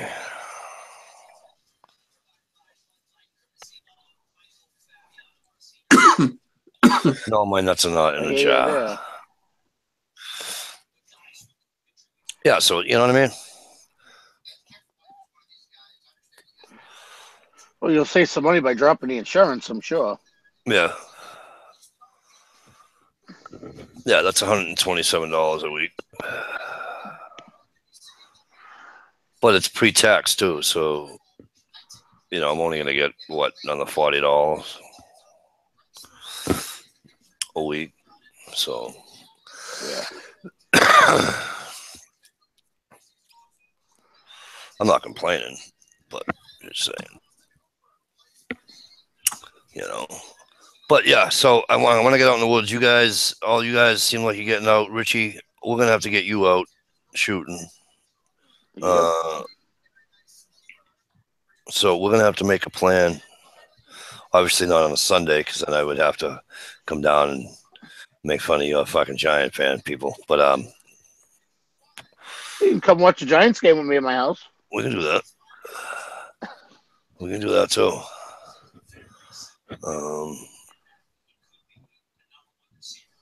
Yeah, I watch them both. I watch the Pats too. I like the Pats too. And as you know, most of the time the Giants game's on here, so I know. I'd rather watch the Pats than nothing. Yeah, it's like when I tell people, the Giants are my NFC team and the Pats are my AFC team. So, you know, and when we play each other in the Super Bowl, I can't lose. I mean, of course, I want my Giants to win, but if the Pats win, right. Well, Yeah, Philly, I hear you. The incentive is nice that they give us, but if you roll it all in one, Philly, you know, I figured it out.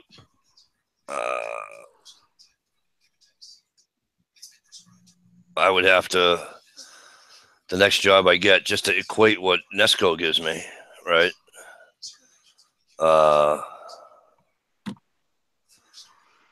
My next job, I would have to walk in and say I need 40 grand.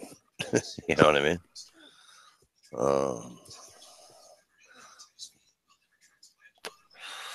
Syrian, what's going on?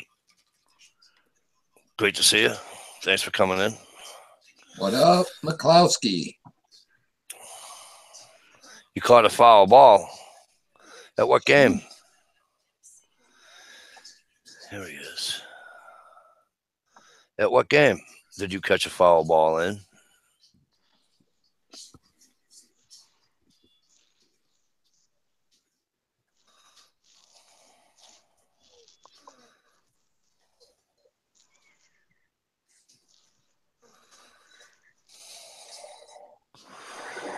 Ricky, if you got time, I just sent you an invite, brother. Good to see you. Thanks for coming in. No, it's been like that the last couple of years, though, Philly. You know. But no, I like I said, I want to get out and have some fun, and I'm really looking forward to going hunting again and doing some ice fishing. But like I said, I got to go sight in that fucking muzzleloader. I ain't shooting nothing. Right. And I got to clean it too, because I put probably fucking. Well, let the kid use it. He fired a few through it, and I fired. I probably got about 60 rounds through the fucking thing, 70 rounds through the fucking thing. I haven't cleaned it yet. That fucking breech plug is probably going to be. I'll need a torch to get that fucking thing off. Big old hunk of pipe wrench.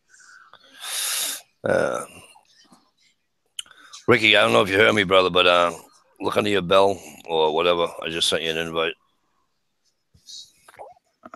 If you want to join us.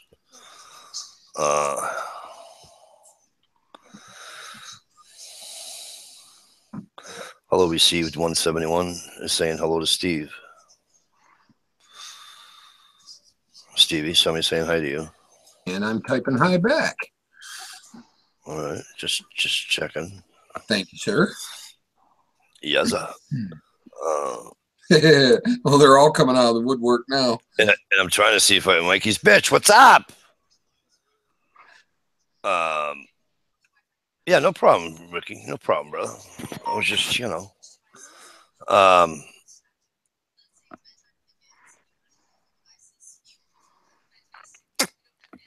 I'm trying to figure out a way to steal an alack neck tent from WCW. It's easy. Send them to the store to get beer and throw it in your trunk and leave. I don't think he drinks beer. I never seen him drink. All right. No, he drinks, but not beer. I think he's just. But we don't. I don't think were we drinking. Oh, we're not drinking when we go ice fishing. I don't think. Well, just take his Yeti cup and throw it across the ice. And that I almost stole right out of his fucking dishwasher. One of the fucking many of fucking 40 of them that he's got. Right. And then what I was going to do was I was going to take a picture of it and put it on Instagram and said, "Have you seen me today?"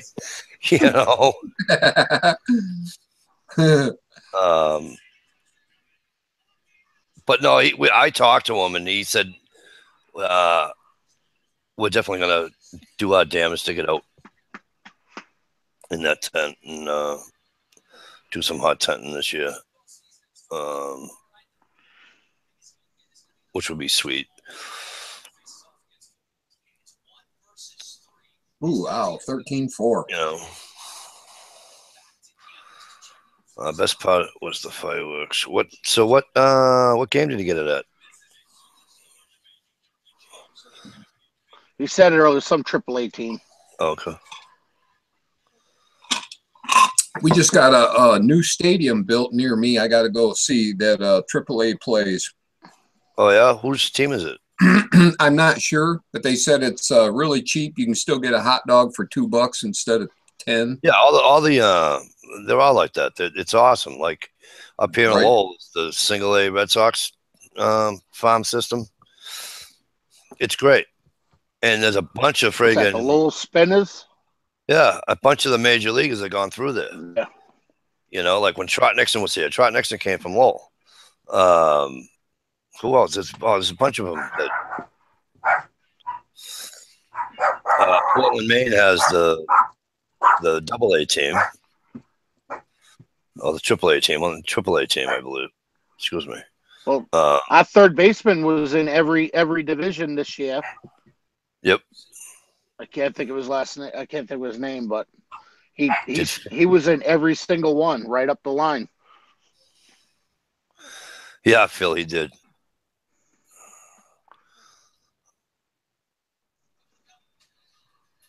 I love that I get people to talk like me now. I got Bird Dog saying Pissa and saying it like a Massachusetts person. We might be getting the Pawtucket Red Sox in Worcester. I heard that. That'd be sweet. That'd be fucking dandy. And thinking of wiping out that slum area right off of Kelly Square. Yeah. Parking lots for a bunch of different businesses from years ago, right near the train tracks. Yep, I know exactly where that is. That's where I usually get on at the bridge, go over the bridge and hang a left, jump 290. That one's favorite intersection, Kelly Square. Yeah. Puts his head between his legs. You don't even want to look. Yep.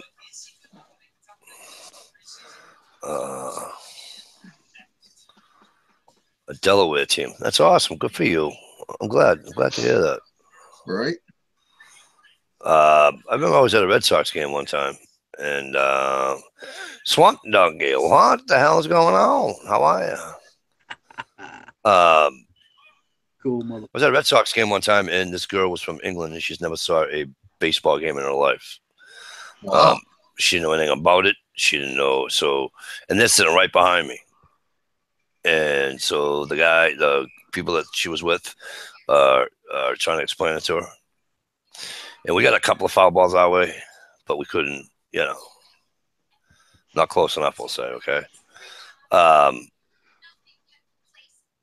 And so I went down to the souvenir shop, bought a baseball because it says Boston Red Sox on it. And bought a baseball, came back upstairs, and I said, here. I said, little souvenir from Fenway Park. And you thought I gave the check $8 million. I mean, she was just, Yeah. That's pretty cool of you, Mike. Yeah, and she loved it, and she was like, this is so fun, and then that accent was just, something about a chick with an accent. I don't know. Right.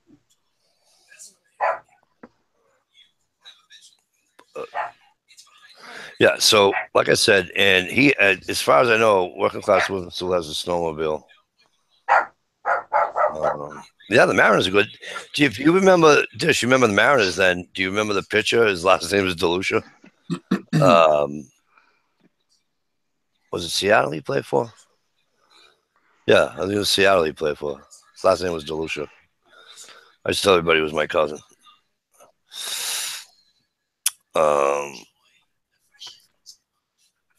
Yeah, so hopefully he can get a snowmobile and we'll just,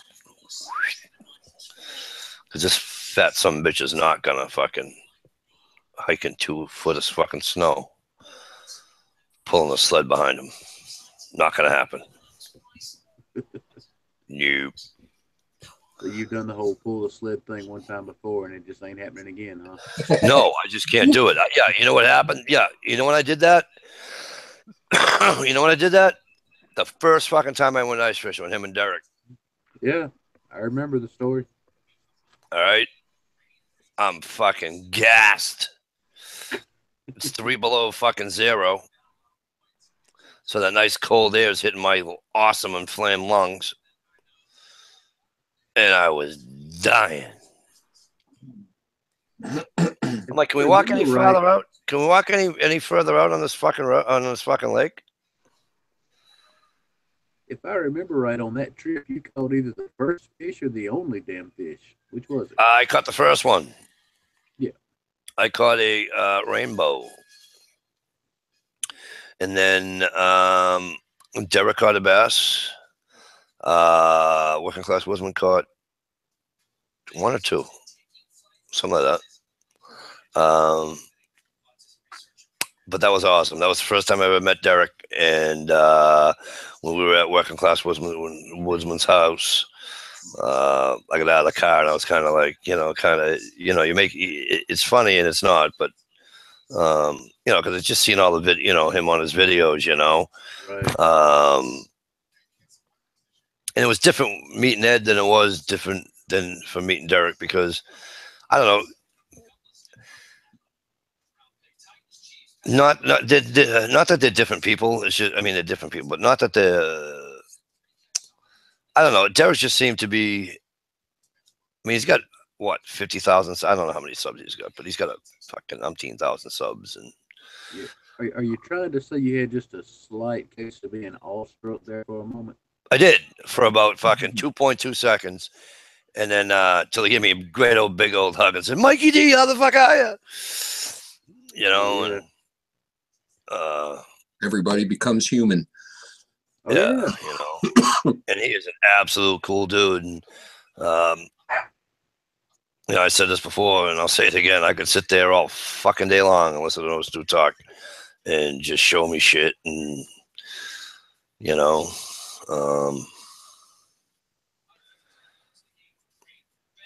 But Philly, if I do stay at Nesco, at least I'll have an extra third week this year. I'm in my 11th year, so I get my third fucking week. And I think I might take like 3 days or something and go up to Derek's school. I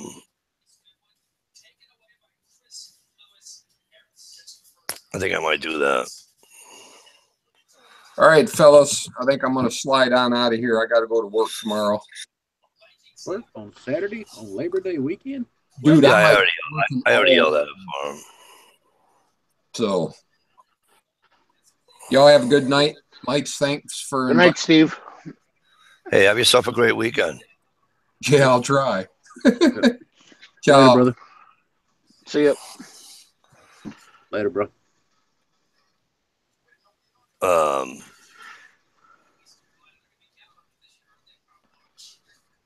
Good luck forecasting at work. I know. But no, I would. I'd like to go out and I'd like to take his class. Well, he's got a couple of classes, but you know what I'm saying. You got any idea which one you want to take? I don't know. I'm going to look into it. There's a bunch because I need it all. I told you I still can't fucking make it, not to save my life. I still want to get to know more about can I build a shelter? Yes, I can. Okay, I'm not an idiot. However, I have absolute zero, and he's done a video on it too.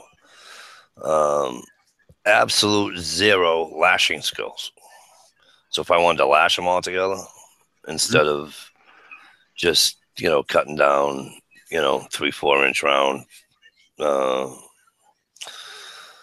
making an A-frame or whatever, or lean to, you know what I mean? Right. Yeah, am I smart enough to find a tree that has a V in it and using it as, and put my center pole through that? And then, of course I am. Yeah. But, on your you know what I mean? Just, I'm probably saying it wrong. What? On your lashing skills? Yeah. Don't start off with your lashings trying to build a shelter. Start off with something that's build a TP or something. I mean, not a TP, a tripod. Tripod. I know I said TP by mistake. Yeah. I mean, that's one of the easiest ones to do. And believe it or not, doing that several times, it'll kind of get your brain and your fingers working together on what you're doing. And believe it or not, something as simple as doing a tripod opens up the door for doing damn near anything lashing wise. Right. I mean, you can even make a shelter, turn a tripod into a teepee really quick. Yeah.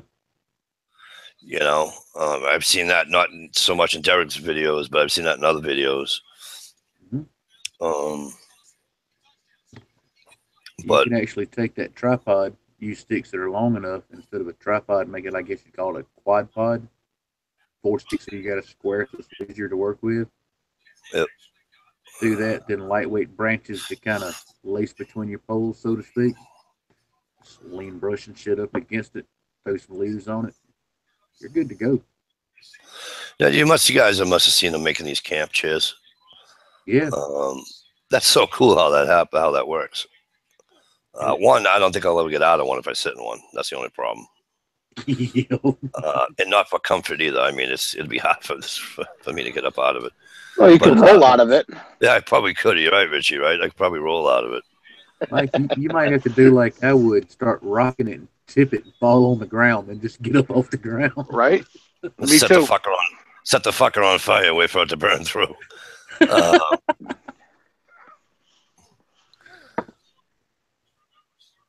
It's not letting you in. Why not?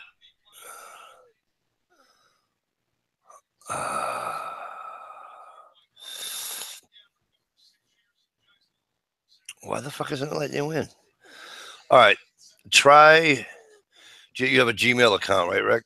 Go to your Gmail account and scroll down on your left.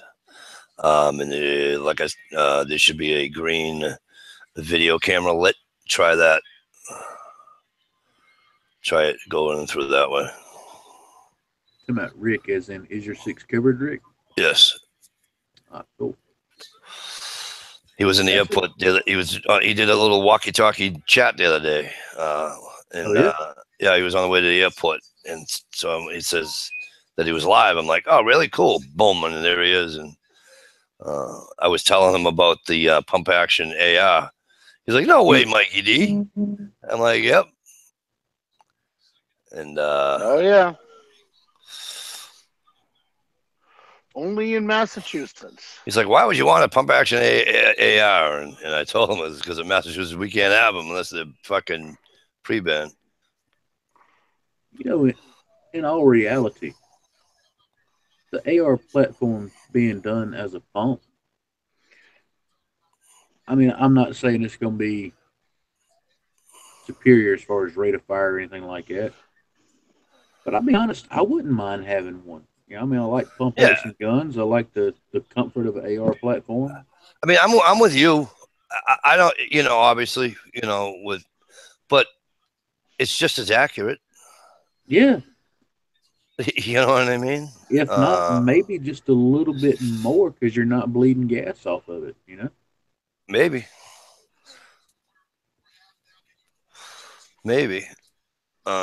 Fuck, it's just as expensive too. Hell yeah. It's more expensive. Yeah, but I mean, you know how these guys dress up all these ARs. I mean, by the time they're done, the fucking things are worth almost $2 fucking grand. Yeah.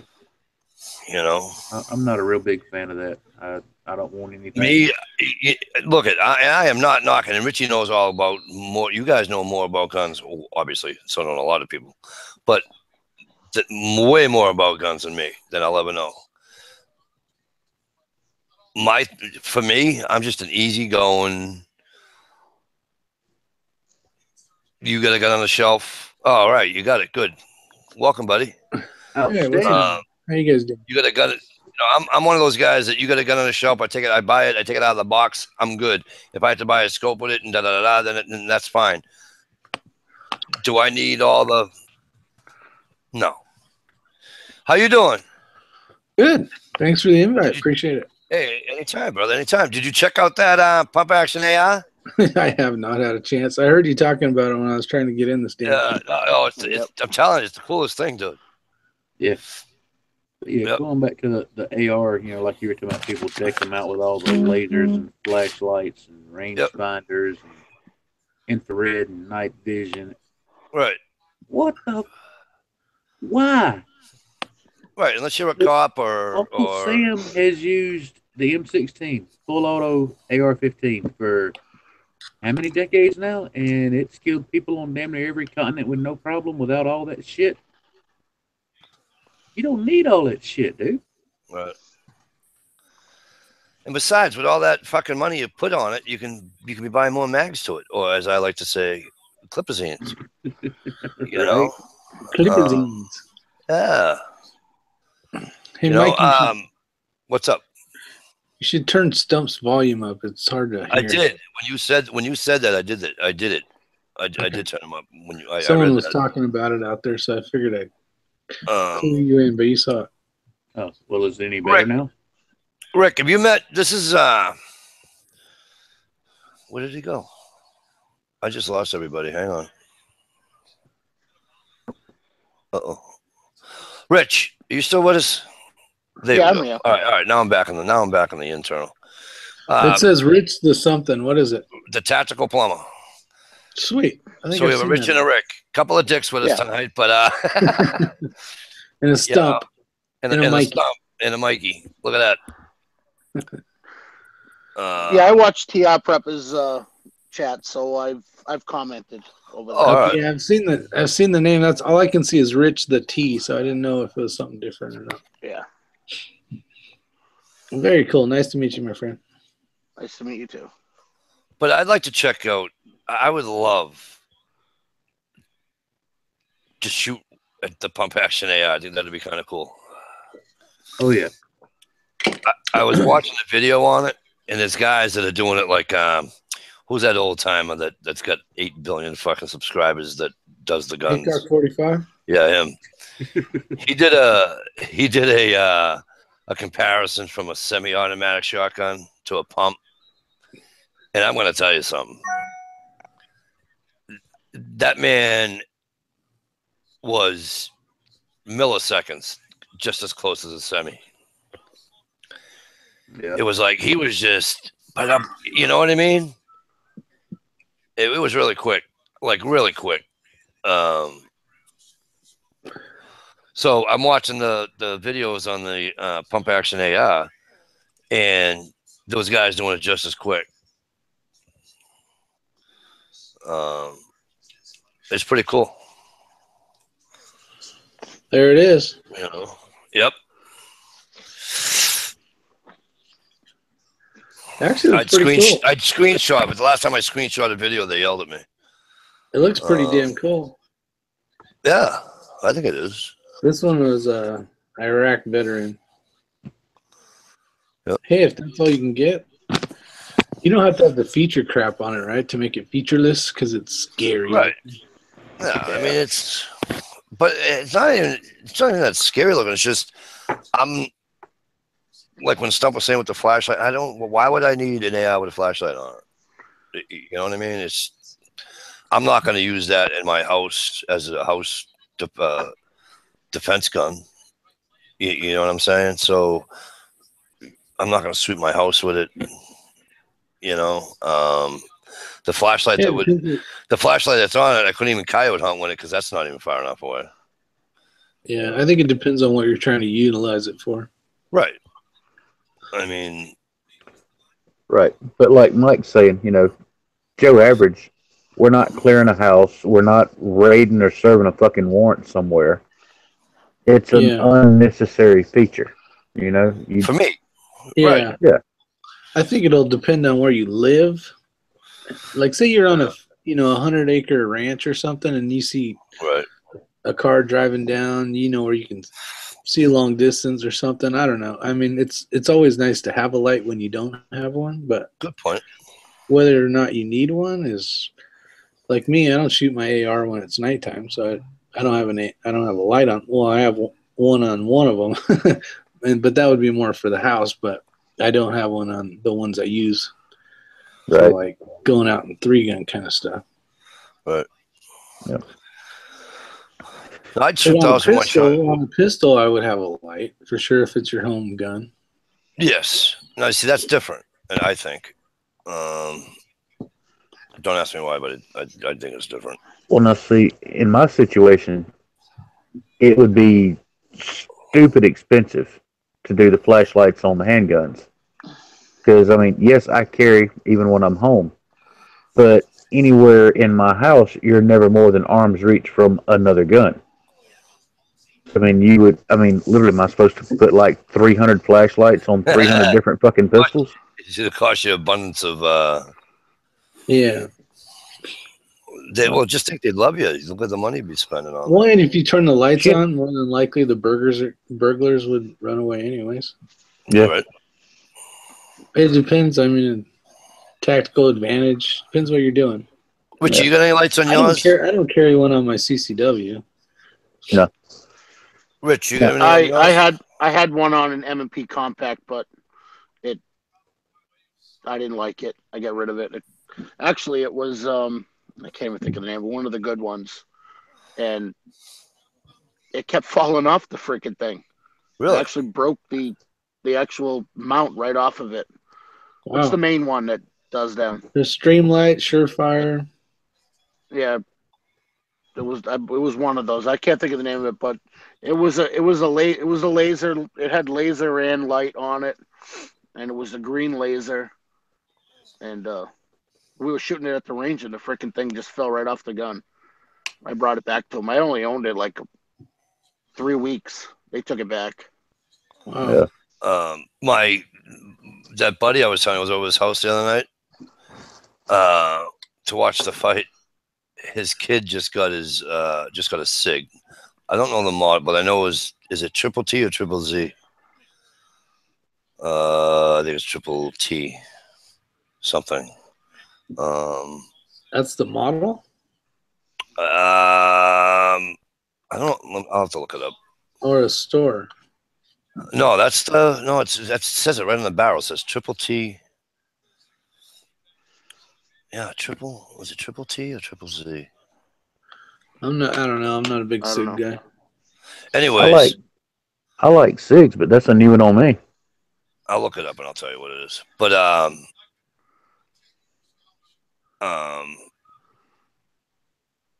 the fucking trigger on that thing, dude. I had asked him if it was mass legal. It was so nice. He's like, good. Sure wasn't the 320. I don't know.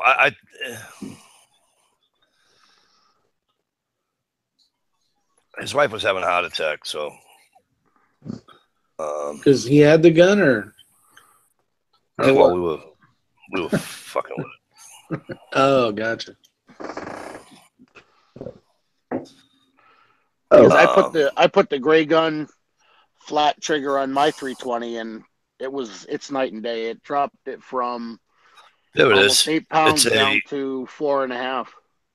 It's a 1911 triple T. Oh.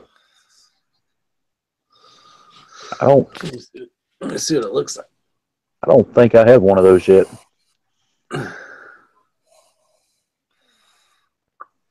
One of what? The SIG 1911. It's a 1911, Richie. Oh, it's a 1911. Yep, right there. 1911 triple T full size. That's the exact fucking gun he's got. Oh, how do I shit? If I screen say this, am I gonna get in trouble? Probably. Let's see.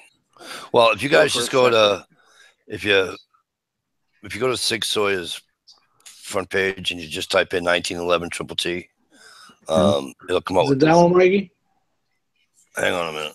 Let me go back to where we are. Is it that one? Hang on. Yep. Yeah, with the wood scales on it. Yeah. Yep. That's a good looking gun. Yep. So he's happy to pick and shit with it. 9mm? Yeah. Do they not make it in 45? I don't know the answer to that question. So I'm not going to pretend to know that. Let me see what it says. Because, I mean, if it's 9mm only, then no thank you. I don't think it's only 9mm. I think his was a 9, though. Because Swanee told me it was a 9. And it wasn't even that heavy, though, either. Yeah, it looks like an aluminum frame. I would have thought it would have been a lot heavier. Steel slide.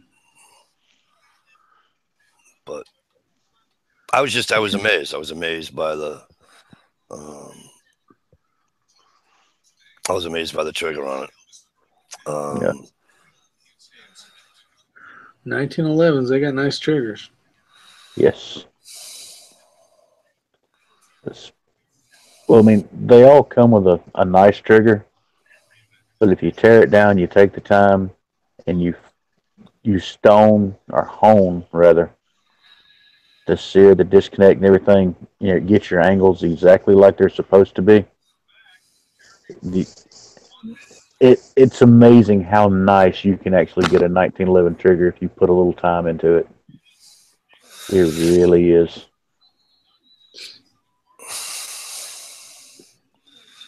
But again, like Richie and I are in friggin' Commeyville. Richie, we can only tinker with a little bit of those, right? To a certain extent. Yeah, I mean, we have ours is what, we have 10? a list. What is our trigger Well, it's pull? 10 rounds. Oh, Yeah, trigger no. pull? Trigger pull's 10. No. Yeah. Yeah. Not all pistols, but most are. Yeah. It's a 10-pound trigger pull, and In Mass, yes. Yep. Yeah. That's But almost here's as dumb here's as the thing. New York cop stuff. I know, Here's right? the thing. Right. The minute you purchase it, you can go get a trigger job done on it and drop it down to a 5-pound trigger, and you're still legal. So what's the sense? Oh, okay, so you can manipulate it a little bit. Oh yeah, you can. Yeah. Oh yeah. But I mean, I know That's the guys first that are thing I down. do when I buy a pistol. I know guys that are down. You spit on the fucking trigger and it's going off. Well, and that's just nuts, but That's just fucking stupid. I've got a It's just couple my of those. opinion. It's just my opinion. No, I'm not I've making got fun of I've got a couple of those for the silhouette competitions. Really? Yeah, I have one 3-gun one that's light as hell too, but it's for competition, not a carry gun. that's it. It's for a purpose. It's not. Oh, You're right. not carrying. You're not carrying. Right. You're not carrying something that's gonna, you move the wrong way. Or I don't know. No. So it's funny y'all talking about doing trigger jobs. I was actually working on a trigger a while ago. There's one of the stones I used for doing it still sitting on the damn desk. Nice. Nice. Well, a lot of them up here, in Mass, we just buy the Apex trigger kit, and it's a drop-in kit. So. Mm-hmm. Yeah, those are nice too. Yep.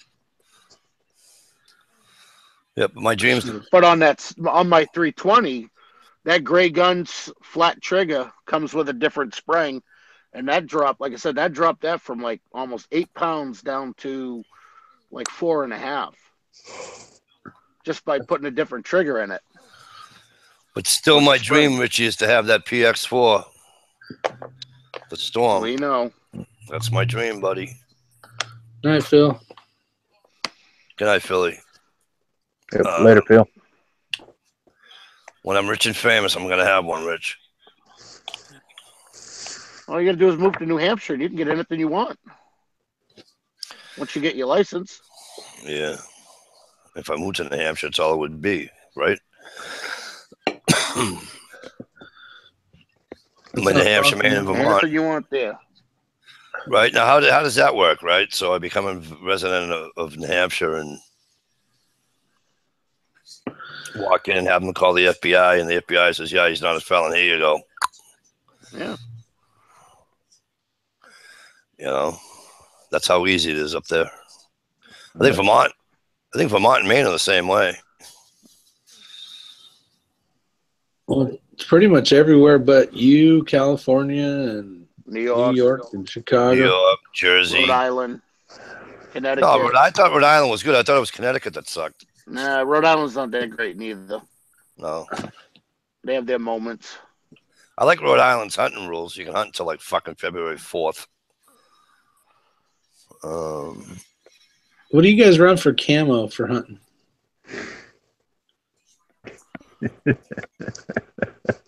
That's a mic. I don't hunt, so. Just a mossy oak, just like this. The reason I'm laughing, I literally hunt off my front porch. You don't hunt. Shut the fuck up. You kill. Go away. You don't count. Exactly. Yeah. So I mean, No, Rick, my you're talking about version a of- guy, right? Rick, you're talking about a guy who says, Stumpette, can I have a cup of coffee? I think I'm gonna go get a deer. She makes him with a cup of coffee. He opens the fucking door to the porch, to the front door, okay? parks his fat ass in a chair, puts the coffee on the banister, on the railing of the fucking porch, uses the porch as a rest, and goes, doink. He's not lying. Yeah, that's called. That's not hunting. Lucky. That's fucking killing. That's awesome. That's called supply and demand. That's called exactly supply and demand.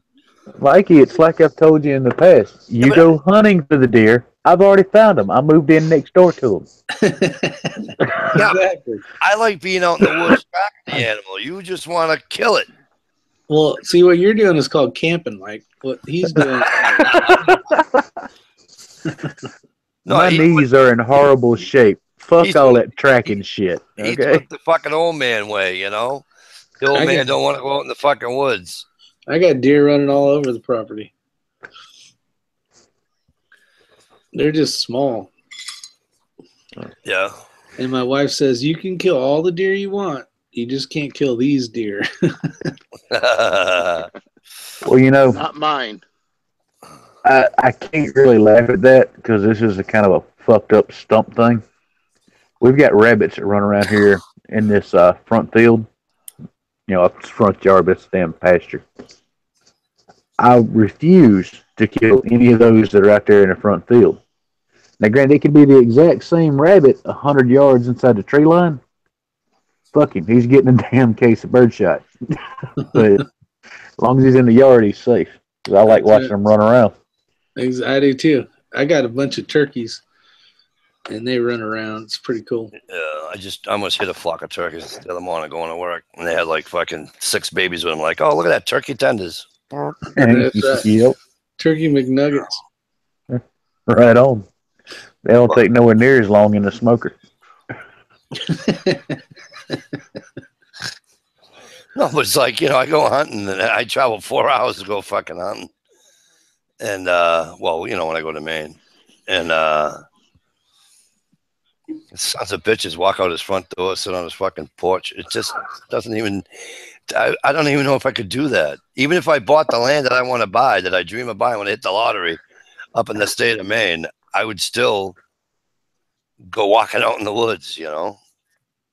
I still go walking in the woods and doing various things, but as far as hunting, I'm not there for the. Understand, in my younger days, you know, yeah, it was the experience, the thrill of the hunt, all that. I'm fucking 10 years older than you, and I'm still doing it. Okay, but let me finish. I'm at a point now, you know, especially with my knees. Fuck all that hiking. I'm hunting to put meat in the freezer. I don't give a damn about some great big, you know, 2 mile widespread rack and all that bullshit. Again, stop calling it hunting because you kill. Okay, on my deer murdering expedition, okay? I'm not there for the hunt. I'm there to put meat in the damn freezer. Give me a minute. I'll be right back. All right. Exactly. Whatever works. Yeah. It's like Stump said. He don't drive to go hunting. He just found where they were all at and then put a house. That's it. That's right. Who's the stupid one? Exactly. Yep. What's the limit out there? I know you don't care because it's on the property, but what's the limit out there? This year they've done a tag system. I want to say you get, I want to say you get 10 tags, and then like 6 doe tags on top of that, and then you can turn around and buy up to 10 more tags if you want. Wow. If you do the tag thing and, you know, max out your limit or whatever, I think it's like 25 or 26. But we have zones set up out here. What is it? Yeah, there's 3 game zones covering, 3 or 4 covering the state of South Carolina, and you can actually do that limit in each zone if you want to. Oh, wow. Yeah. Holy shit. Yeah, I knew it was a whole shit ton. I was talking to Chad, the fat man. Yeah. He invited me up to his hunting ranch. I was thinking I should go up there and get one. You should. Yeah. You really should, man. Matter of fact, this deer season, since I'm actually going to have some time off, I'm putting serious thought to going and hanging out with him and killing a few over there. Because he's really not far from me, you know? Yeah, he's north of you and south of me. Right. How is South Carolina doing with their constitutional carry? The last I heard on it, it was waiting on a vote again. They've killed it twice, and they've rewritten it once. That's when it got killed the second time. And this go round, they've changed the wording a little bit, but basically it will still be constitutional carry for anyone over the age of 21 who is not a violent felon. And all the preliminary reports, I guess is the proper terminology here, it looks like it's going to pass this time. Oh, what's that? But they're delaying the vote, unfortunately. So I mean, it may be another year before we get it. Constitutional carry. Now, in the House or the Senate? The shit, which one was it? I want to say it was the Senate.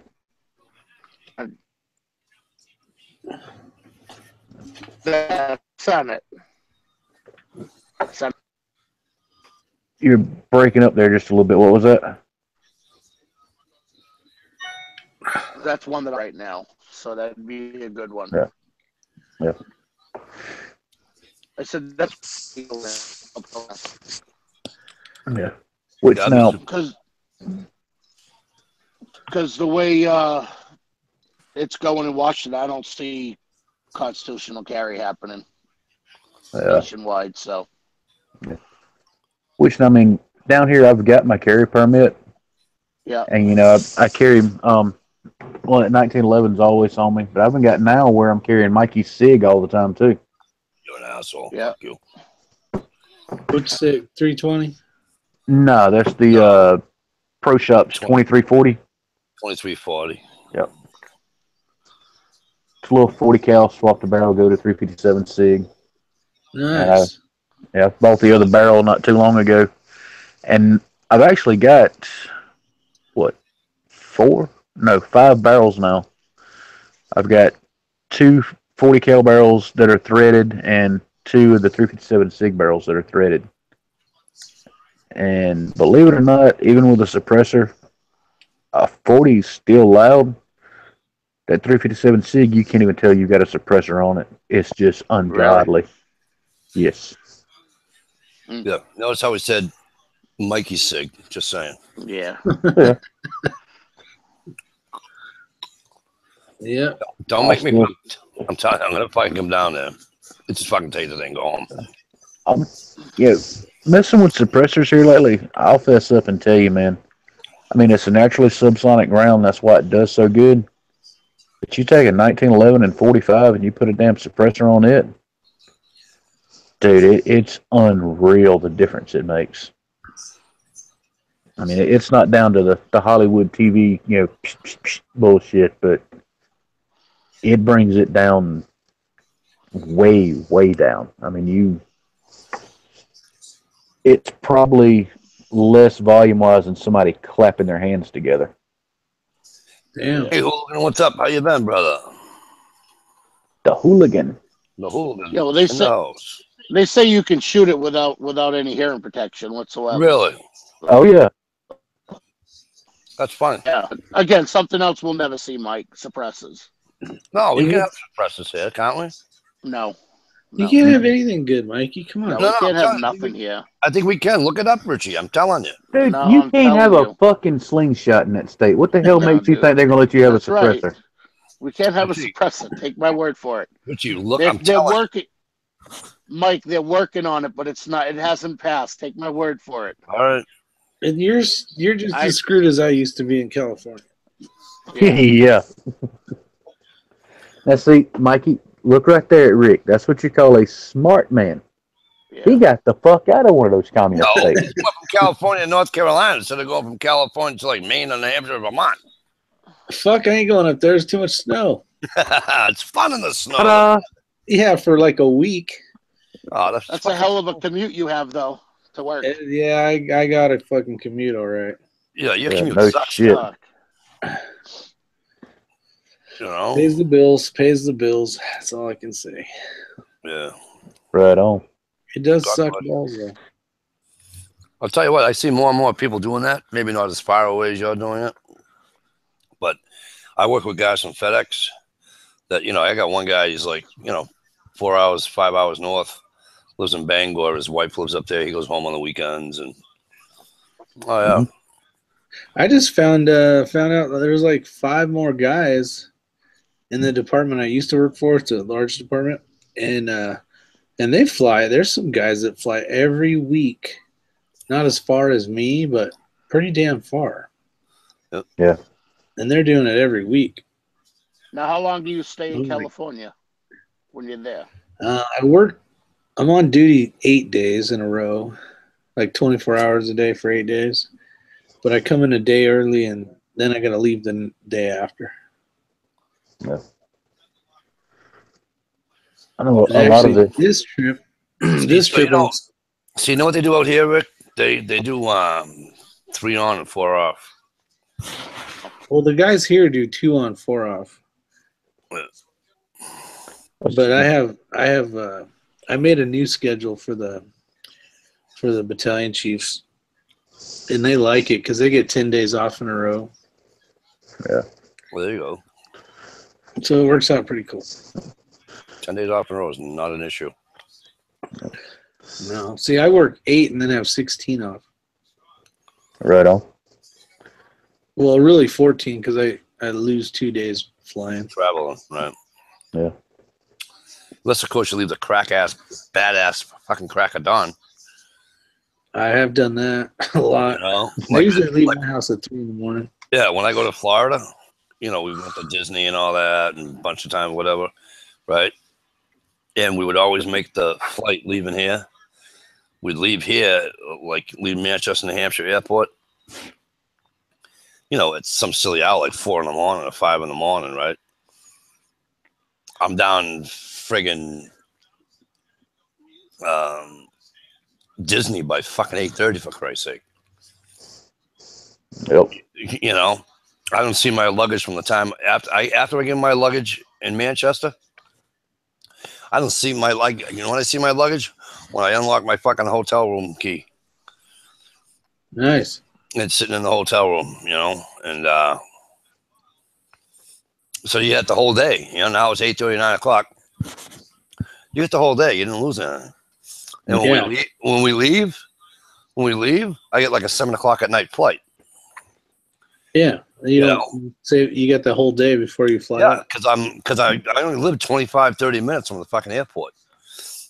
You know, that's cool. Yep. So see, the big thing running through Rick's mind right now is he needs to find some motherfucker to grab his luggage for him off the plane and deliver it to the firehouse. I don't even have luggage. I have one backpack right here, actually. It's just a backpack. Right on. But I don't bring. You know, all my clothes are here because I wear a uniform. Right. So for the most part, you know, I have a couple pairs of shorts and a couple shirts here, but other than that. So it works out good. I just do laundry the night before I go home, and then it's all ready for me when I get back to work the next trip. Yeah. Well, not to put you on the spot or anything, Rick, but I got a question for you. I'll try to answer. What are the odds of a Rick chat here in the near future going over ropes and knots and all that stuff again? Yeah, we can do that. For assholes like me that don't know how to tie them. Yeah, that'd be fun. I think we could definitely do some catching up on that shit. Right on, because I mean, I'm definitely nowhere near as knowledgeable as you. I mean, obviously, your career, you have to know how to make many knots and their applications. But it's always cool for me where, you know, I don't want to say I study them, but, you know, I practice a lot of different ones all the time. It'd be cool to try and learn a few different ways to use some of them, or maybe pick up a few new knots that I don't know, you know? Yeah, and I wouldn't mind doing a thing where we do like a fishing, prepping to endures out there. I got your sticker. I'm sending it out tomorrow. Very do cool. Some fishing knots as well, because I know Oh yeah. That would be cool. Yeah, we were talking about this the other, last week or whatever the hell it was, a week before, maybe last. Anyway, so I got this book of knots, right? I had a pamphlet that I lost, but shocker, right? I lost something. So I went out and I bought a book. I swear to God, the book's this thick, and it gives you the illustrations on it, and it also tells you what it's best used for and all that. Okay, but here's the thing. So I would sit in my car when I was like working the warehouse all the time. I would sit in the car and I'd take a piece of paracord and I'd go around use it around like the steering wheel. Yeah. Sometimes, or sometimes just right. And I'd have the book and it's fine. Boom. If I have the book, I can sit there all day fucking long and do it. Okay. And I went to hang a fucking little dumbass clothesline up north for my wife, right? And I said, okay, I can use the, I think I was going to use a bowline or whatever and just put a fucking toggle in it so it doesn't fucking move on it. You know, with the weight of the fucking wet towels and all that bullshit. Mm-hmm. So I went and I did it, and I'm like, oh, you motherfucker. I had to drop everything, go get the fire, and I'm like, son of a bitch, I can do it when I'm looking at the book, but I can't do it when I'm not looking at the book. What the fuck is that? Well, I mean, you know, and I'm like, son of a bitch. You know? But Mikey, I still got the same advice for that situation I had when we were talking about that before. Pick one knot. Use your book, tie that one knot over and over and over. Tie that sumbitch until you're in the middle of the night sleeping and you see that sumbitch in your fucking mind. Yeah. It won't take that long. You will own that sumbitch. You'll be able to tie it around or two objects or whatever. It'll literally be second nature. I mean, I don't know if that's the way Rick and him teach stuff, but for me, that's what works. All the time. I can tell you, I usually have some type of rope with me when I'm at home. I mean, I'm at work. I always have rope here, but and I'll grab a piece. Like, say my daughter's got volleyball practice or something. I'll just sit in the stands and tie knots. Yeah. You know what I mean? I mean, you got to want it. I mean, that's my thing, so that's what I do. But it's practice, just like anything else. Yep. And don't assume that one book is the absolute be-all on how to tie every knot that's in there. That's like first one comes to mind, the Alpine Butterfly. There's about 7 different ways to tie that knot, and some of them are like 15, 20 steps. The way I tie it, you lay it across your hand, just 1, 2, 3. Go under the outside, grab the middle. Go over both of them. Go under both of them, grab that one, pull it through, pull it tight. It's there. It's quick. It's about 3 seconds to tie the damn thing. Well, like like when you're let's say you have 2 pieces of rope and you want to fix them together. There's a certain knot to use, and I'm not even going to pretend to know the name of the knot, but I know there's a name for it. And different size length. No, same with. And I forget, but it's knots like that, hitch knots. Bowline. In other words, knots that my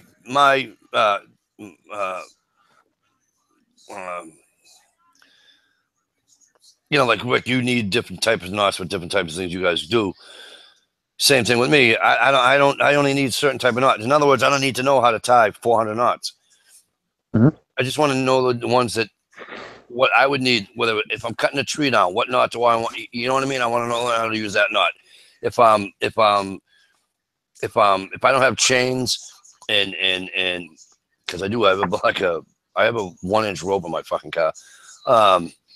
If I don't have chains or something, I want to make a trucker hitch or something like that. Good night, Rick. Rich. Yep, later, Rich. Yeah, if you know about 15 you know what I'm saying? Max, even maybe 7, you can pretty much do just about everything. Yep. Without getting too crazy. But like stuff, if you wanted to put a bunch of shit in the back of your truck, but you didn't want it to, you know, fly all over the place as you're driving down the road, between like understanding a trucker's hitch and knowing how to tie the one knot on the one end and then basically an overhand so there's a few knots there, and then you know how to do that. I mean, I'm serious, like 7 knots you'd probably be good.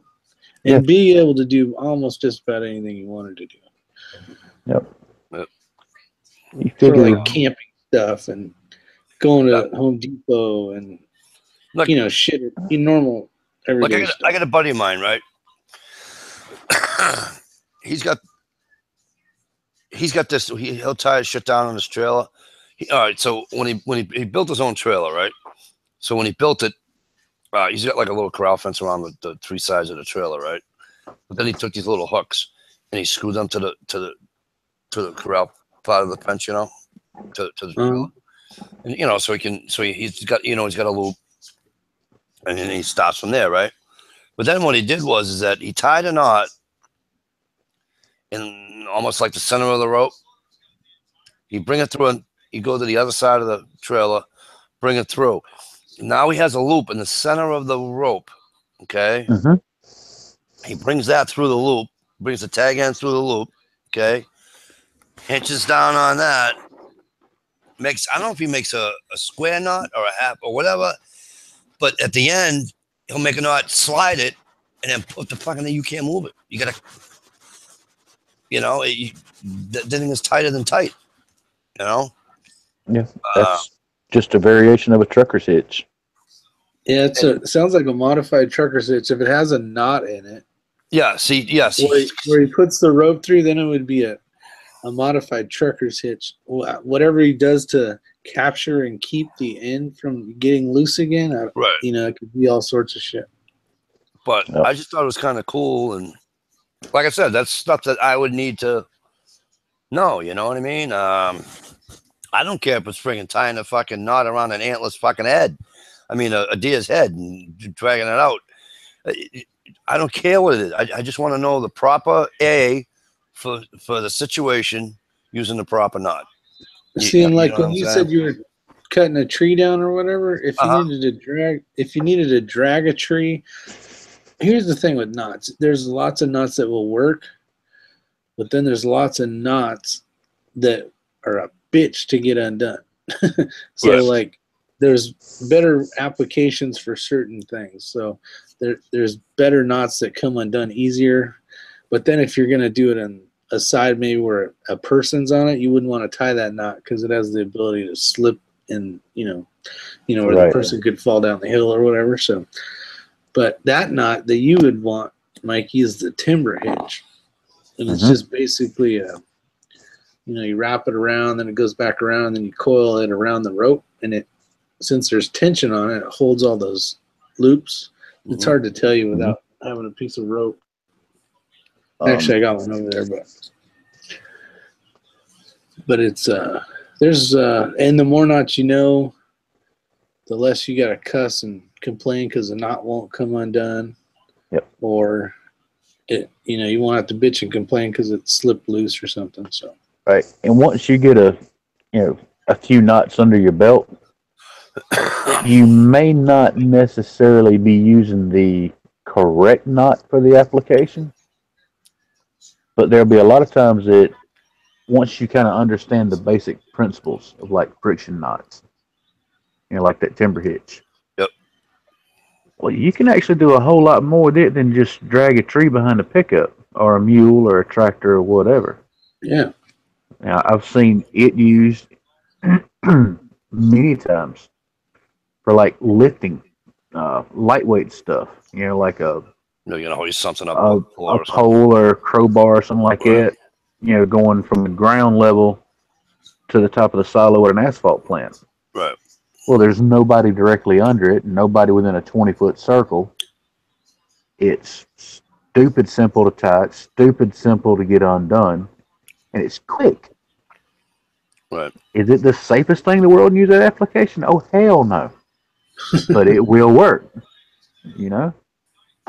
You'll catch yourself thinking not so much on what knot do I need to use, but more along the lines of this will work for this, and it's quick.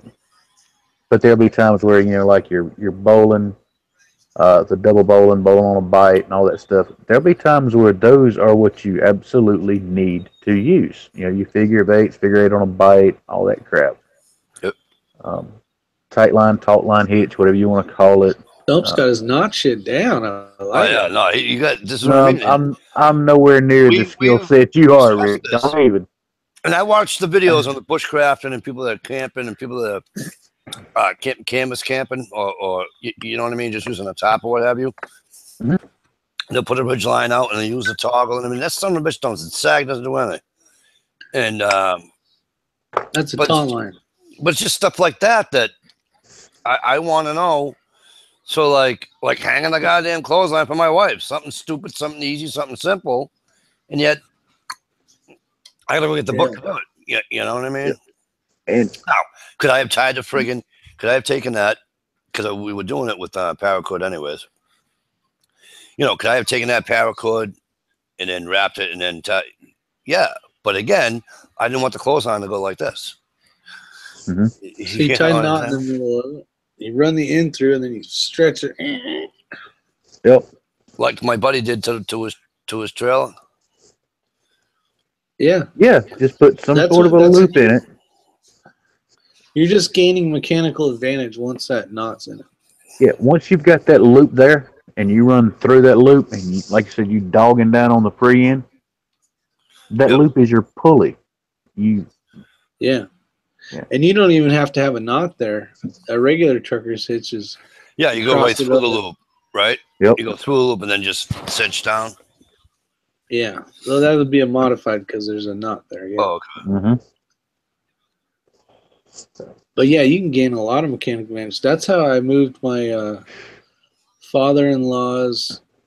He had this huge concrete fountain. It's got like the big pool part, and then it has those two pieces. And he had this huge spool of wire, that rope that people use to pull through conduit lines, the electrical cords. Mule tape. Yep. Yeah, that yellow shit. Mm-hmm. And it wasn't the tape stuff; it was the rope. And he's all, but you can't cut it. You couldn't cut it into pieces. And I was like, oh, this is kind of a cool test.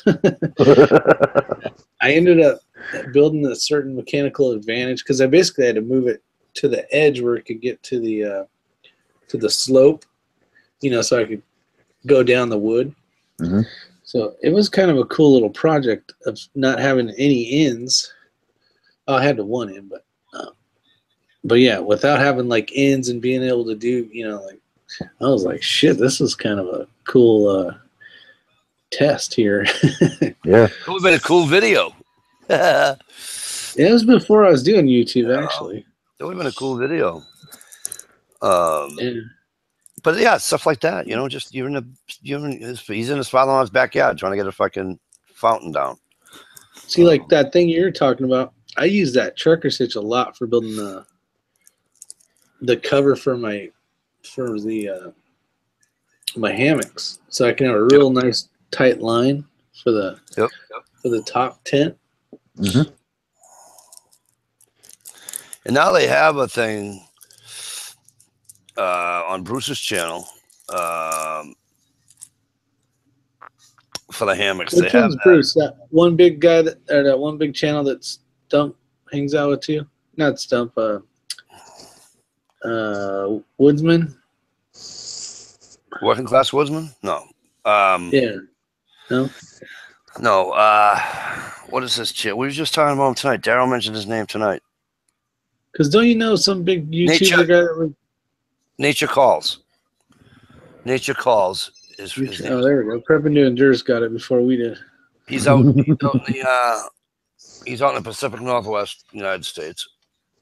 And working into hammocks, canvas, all that. Trust me, this guy's.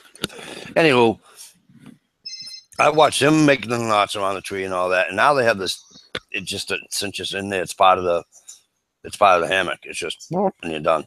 I don't ask me what it is because I don't know. I wish I knew, but I don't. Awesome. Well, it's like, you know. Hey, Gear Grind 19. What's up, my brother? Good to see you.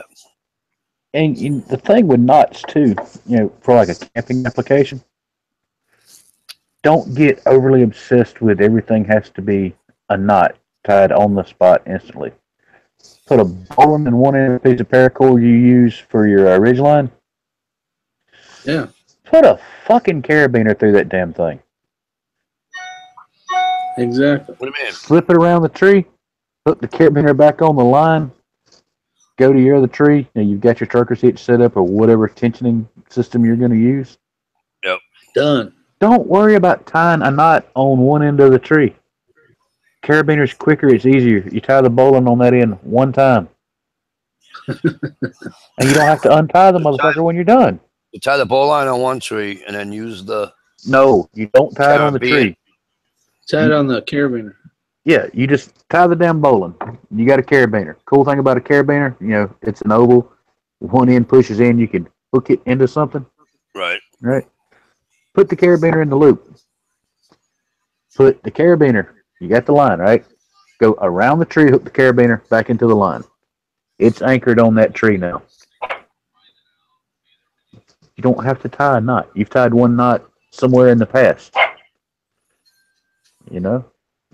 That's like the line I've got set up. It stays in my truck because I've got a tarp stays in there. It's kind of a what the fuck type setup, you know?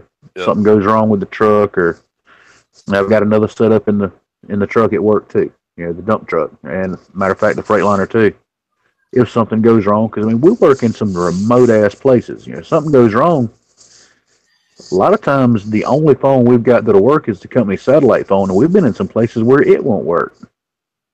Something goes bad, you may be sitting there a day or two before somebody says, "Damn, stuff ain't back to the yard yet. I wonder what's going on." You know, so I mean, all of us do it. You know, we keep a, I hate to call it a damn bug out bag, but you know, pretty much all of us call it a fuck up bag. You know, it's got a tarp, fucking beef jerky, change of clothes, guaranteed way to make fire, and some paracord. Because it's real easy to go ahead and set the damn thing up where you can use the truck as an anchor.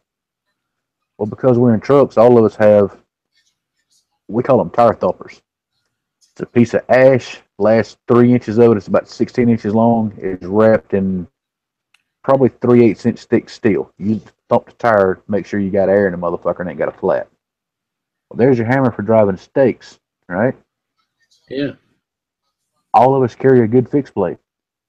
So, you know, pretty much any lightweight carbon shit, you know, knock out a stake or two, ain't no big deal.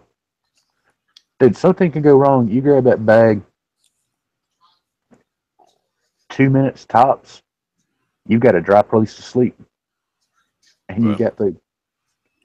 It's not a difficult thing. You don't have to overcomplicate it by, I need to put this knot here and I got to go over here and make this knot. A lot of that stuff you can kind of set up ahead of time for, you know, a camping application, or in our case, you know, what if. There's about 1 billion places on a truck you can tie into or just hook onto with a carabiner or a clevis.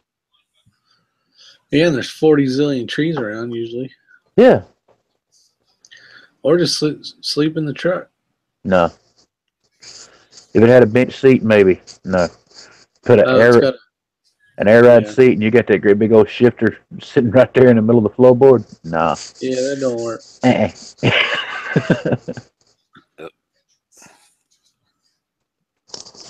No, I just, you know, like I said,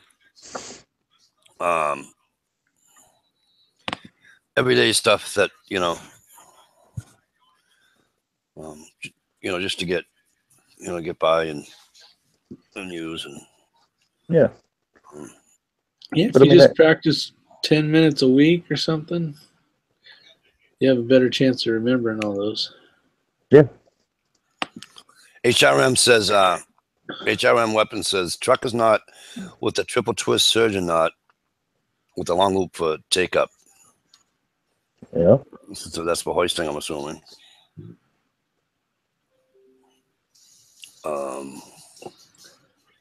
And that'll come in too, because there's a lot of times that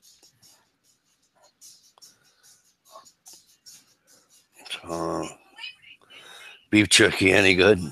Kid wants to know if your beef jerky is any good. Yeah. Thanks, Chad, Fat Man. Somewhat of a guilty pleasure, I guess you'd call it, as far as me and beef jerky. I am painfully stuck on the maple bacon jerky. Oh, dude, I keep that shit here. Stuff, you making any venison jerky? I haven't in the last 2 years. The dehydrator, the dehydrator I had gave up, and I gotta buy one of those. I've literally not been in a store or really had the time to bother ordering another one yet. Because you know what I want to do? I want to dehydrate everything. I want to dehydrate like fucking chili, right? And then, yeah, but laugh, right? But then I can go out to the fucking, go ice fishing or wherever I want to go, right? And add water in a flame. Yeah, on doing chili, you have to freeze dry that. You're not going to dehydrate that. I seen a guy on YouTube dehydrate it, and he took it with him hiking. No shit. Yep, took it with him. Chili, and I'm telling you, he said he dehydrated it, and as he dehydrated, like he did a bunch of his other food that he brought with him, right? Yeah. So he's got this pack. It's probably a 50-liter pack, right?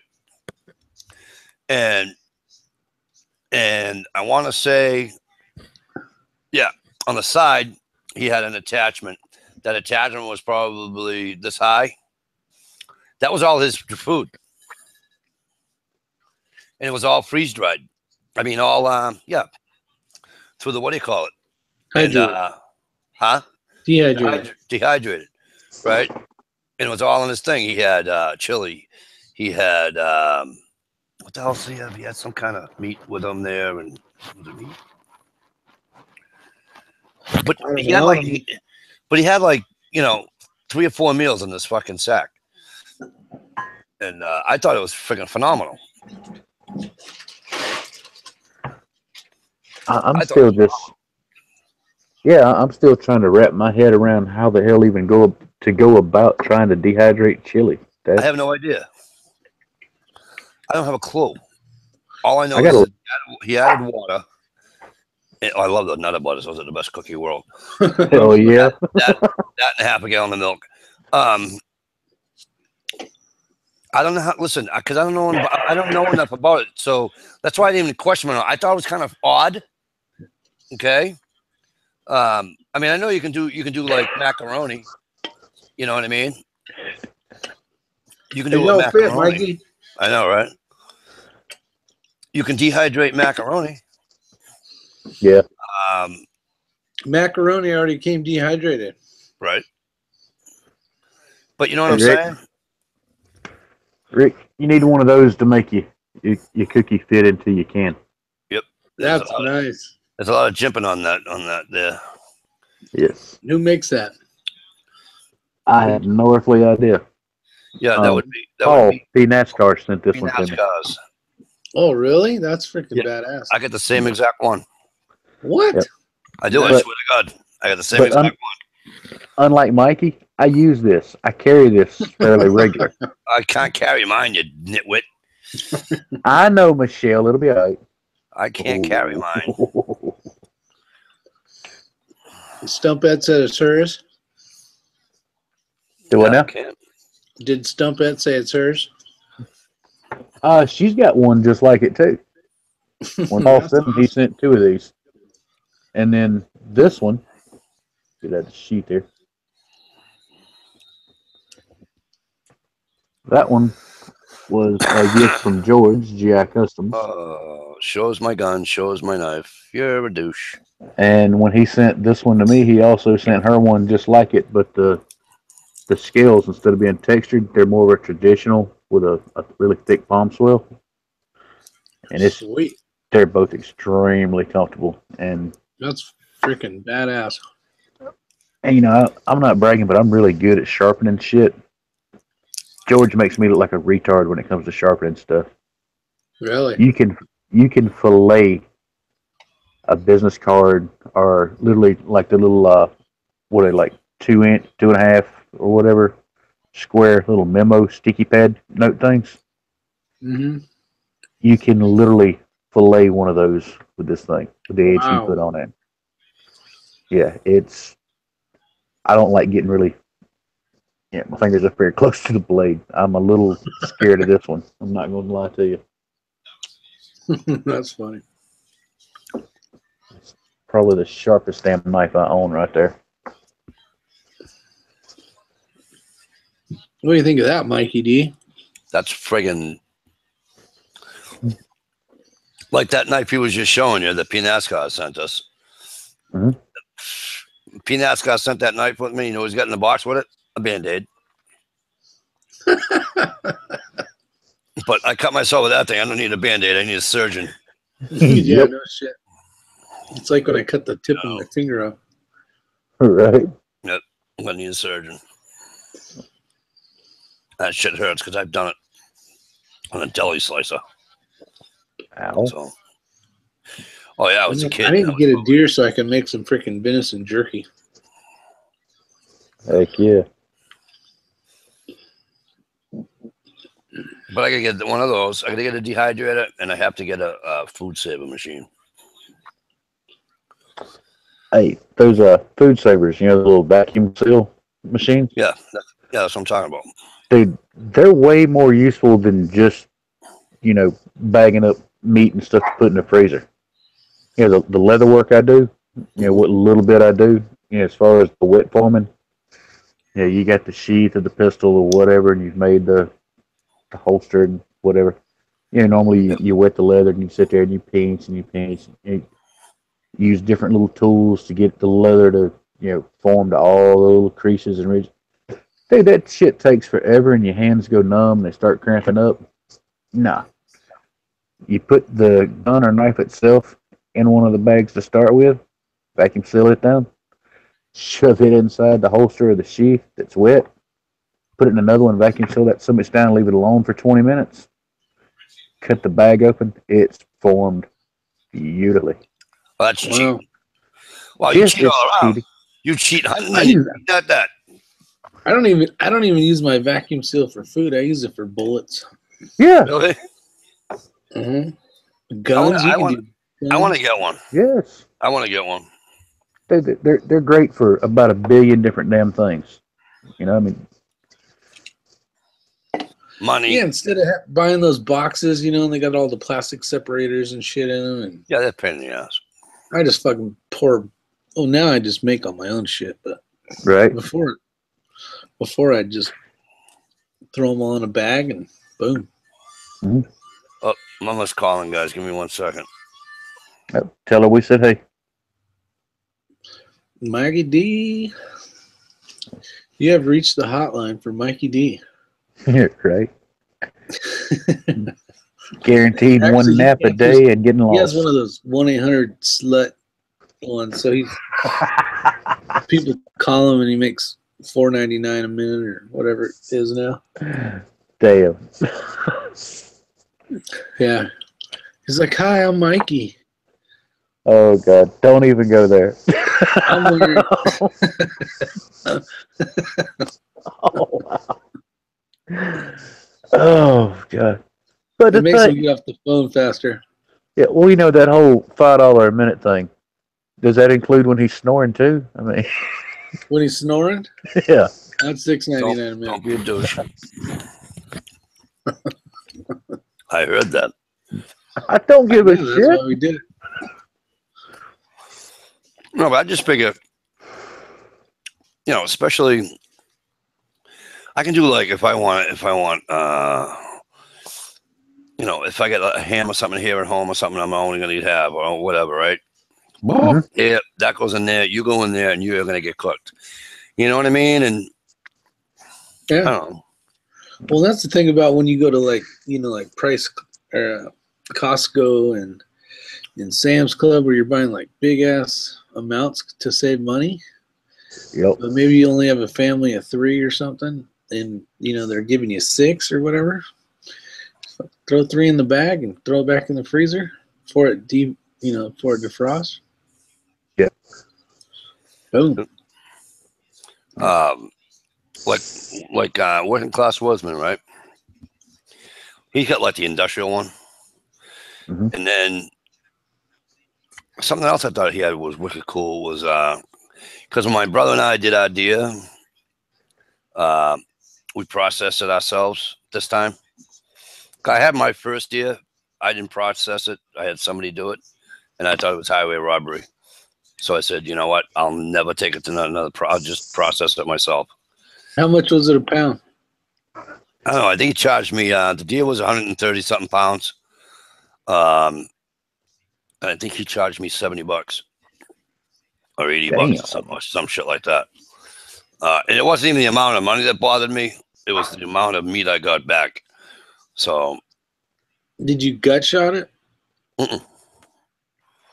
Nope, double lung. I missed the spine by about this much. Nope, I got him nice and high, right to the top of the lung, both lungs, boom. Yeah. And like I said, that. So when we did ours, we were sort of in a rush, yada yada yada. It's not an excuse to be dumb, but we did it anyway. And we didn't refrigerate the meat first. Like in other words, we didn't make our hamburger the next day. We tried to make it that day. That was a process. I don't recommend ever doing that. If you don't have the grinder, the meat grinder that Working Class Woodsman has, you should refrigerate your meat that you're gonna do for ground, that you're gonna grind up. Refrigerate it. The next day, do it. Yeah. Just a little tip out there for those that might be watching and saying, whatever, or never did it before. How come? Because it comes out like mush. Yeah. When the meat's cold, it's been in the refrigerator, like he was saying, overnight at least. Yeah. But just like, say you've got a big roast or something that you're trying to cut up for whatever reason. When it's room temperature, it wants to move around. It's real squirmy and shit. Like it won't Jell-O. be still. Yeah. Yeah. Well, if you've had it in the refrigerator, you start cutting on it time you pull it out, the meat's a little firmer because it's cold. Yeah, that makes sense. Same thing with the grinder. Same thing. So the thing to remember with that grinder is you're turning that crank, and that auger's pushing it against those blades and that little disc at the end. You'd be amazed at how much heat you're actually generating inside of that grinder too. we were clogging it. Yeah. And so here's what we did. Here's what we're going to do that the next time. But here's what Working Class Woodsman does. I lost you on that. I lagged. Sorry. Working Class Woodsman went out and he got himself a processor, all right, for his deer and what have you, bear and whatever else he puts through it. He takes the top off the night before, puts it in the freezer. Top of the grinder. Smart. The top of the grinder. Well, it's made this way to do this, right? It's the certain. He's got the certain brand. I forget, but if you guys go over and check out the Working Class Woodsman, he's got it on a video. All right, and he takes the the top part of the grinder off. That goes in the freezer. Takes it out of the freezer. He's good to go. It doesn't matter how warm his meat is or nothing. Yeah, that's pretty fucking cool right there. Now. Yep. He's straight up legit, man. Who, Ed? Yeah. Ed just he makes meals look delicious. I mean, the guy can. Oh, yes. I've ate them. Trust me. Yeah. He says to me one night. He's a real deal. He says to me one night. When was it? We went ice fishing, and we went ice fishing. That time I went with him and Derek. Just the three of us. And that night, Derek couldn't stay for dinner, and he says, "You want to stay for dinner?" I'm like, "Yeah, sure, I don't care." And he's out. No, nothing big. We'll do something. I said, "Yeah, don't worry about it. It's all good." So he was going to do cheeseburgers. He's like, "You know what? Fuck that." All of a sudden, boom! He starts in the kitchen and da da da da, and he made something. Mike, do you ever have tofu? I said, "To what?" And I go, "No." He goes, you haven't? I goes, no, not that I know of. I never, you know. Anywho, long story short, he says, Mikey, you got to take this home with you. It was, dude, he put everything in there. It was beautiful. There was tofu. There was ground hamburger. There was mushrooms. There was onion. There was, seasoned with garlic, seasoned with, it was just beautiful. It was just. Yeah. That He knows how to cook. Yeah, he knows how to cook in that fucking kitchen. You know, I get jealous when I see his posts on Instagram. I'm like, fuck. Hell yeah. Oh yeah, we go ice fishing. Some plastic cheeseburger somewhere, and he'll be eating that shit. I'll tell you what, though, he calls it something, I don't know, the heart attack breakfast or some shit like that. And he'll get the Coleman stove going, and fry up the eggs, the bacon, and all that, right? But then he'll take the bagel and he'll put the bagel in there too. So and all that, and then you get like 2 eggs, 4 or 5 pieces of fucking bacon, cheese, and he puts that on a bagel. Yeah. It may not be good for your cholesterol, but I'm going to tell you something. It's good shit. Oh, dude, I'm telling you. Sounds like it. And then there's beer. We had even NH Trapper. We had his beer chili. That was fucking delicious. But yeah, those guys, especially Ed. Ed knows his way around the fucking. And every year he has a game feed at his house. All right, Mikey, I'm gonna pause you, so to speak, right there. It's been great. It's been a blast. Thanks for having me. But I got to bail out, man. I'm about to pass out sitting here. And I got it's like, you know what? Hang on a sec. Don't go anywhere. We're all gonna go because it's like 1:15, and I gotta get up and get ready to go away and go see the kids. So we're gonna say, see you later. Have a good night, and thanks everybody for watching. And we'll see you next Friday night. Still out here, remind Michelle that I'm not gonna see you tomorrow night, if you'd be so kind. All right. Hey Rick, thanks for coming on with us. That was awesome. Yeah, thanks for indeed, man. Definitely good to have you around, man. Yeah, nice seeing you, Stump. It's been a while. Thanks for all the silent watches. Much appreciated. Look at that. Saved by the bell. See ya. Take care. Be safe, Rick. All right, you guys, we're out of here. Good night. Thanks a million for coming.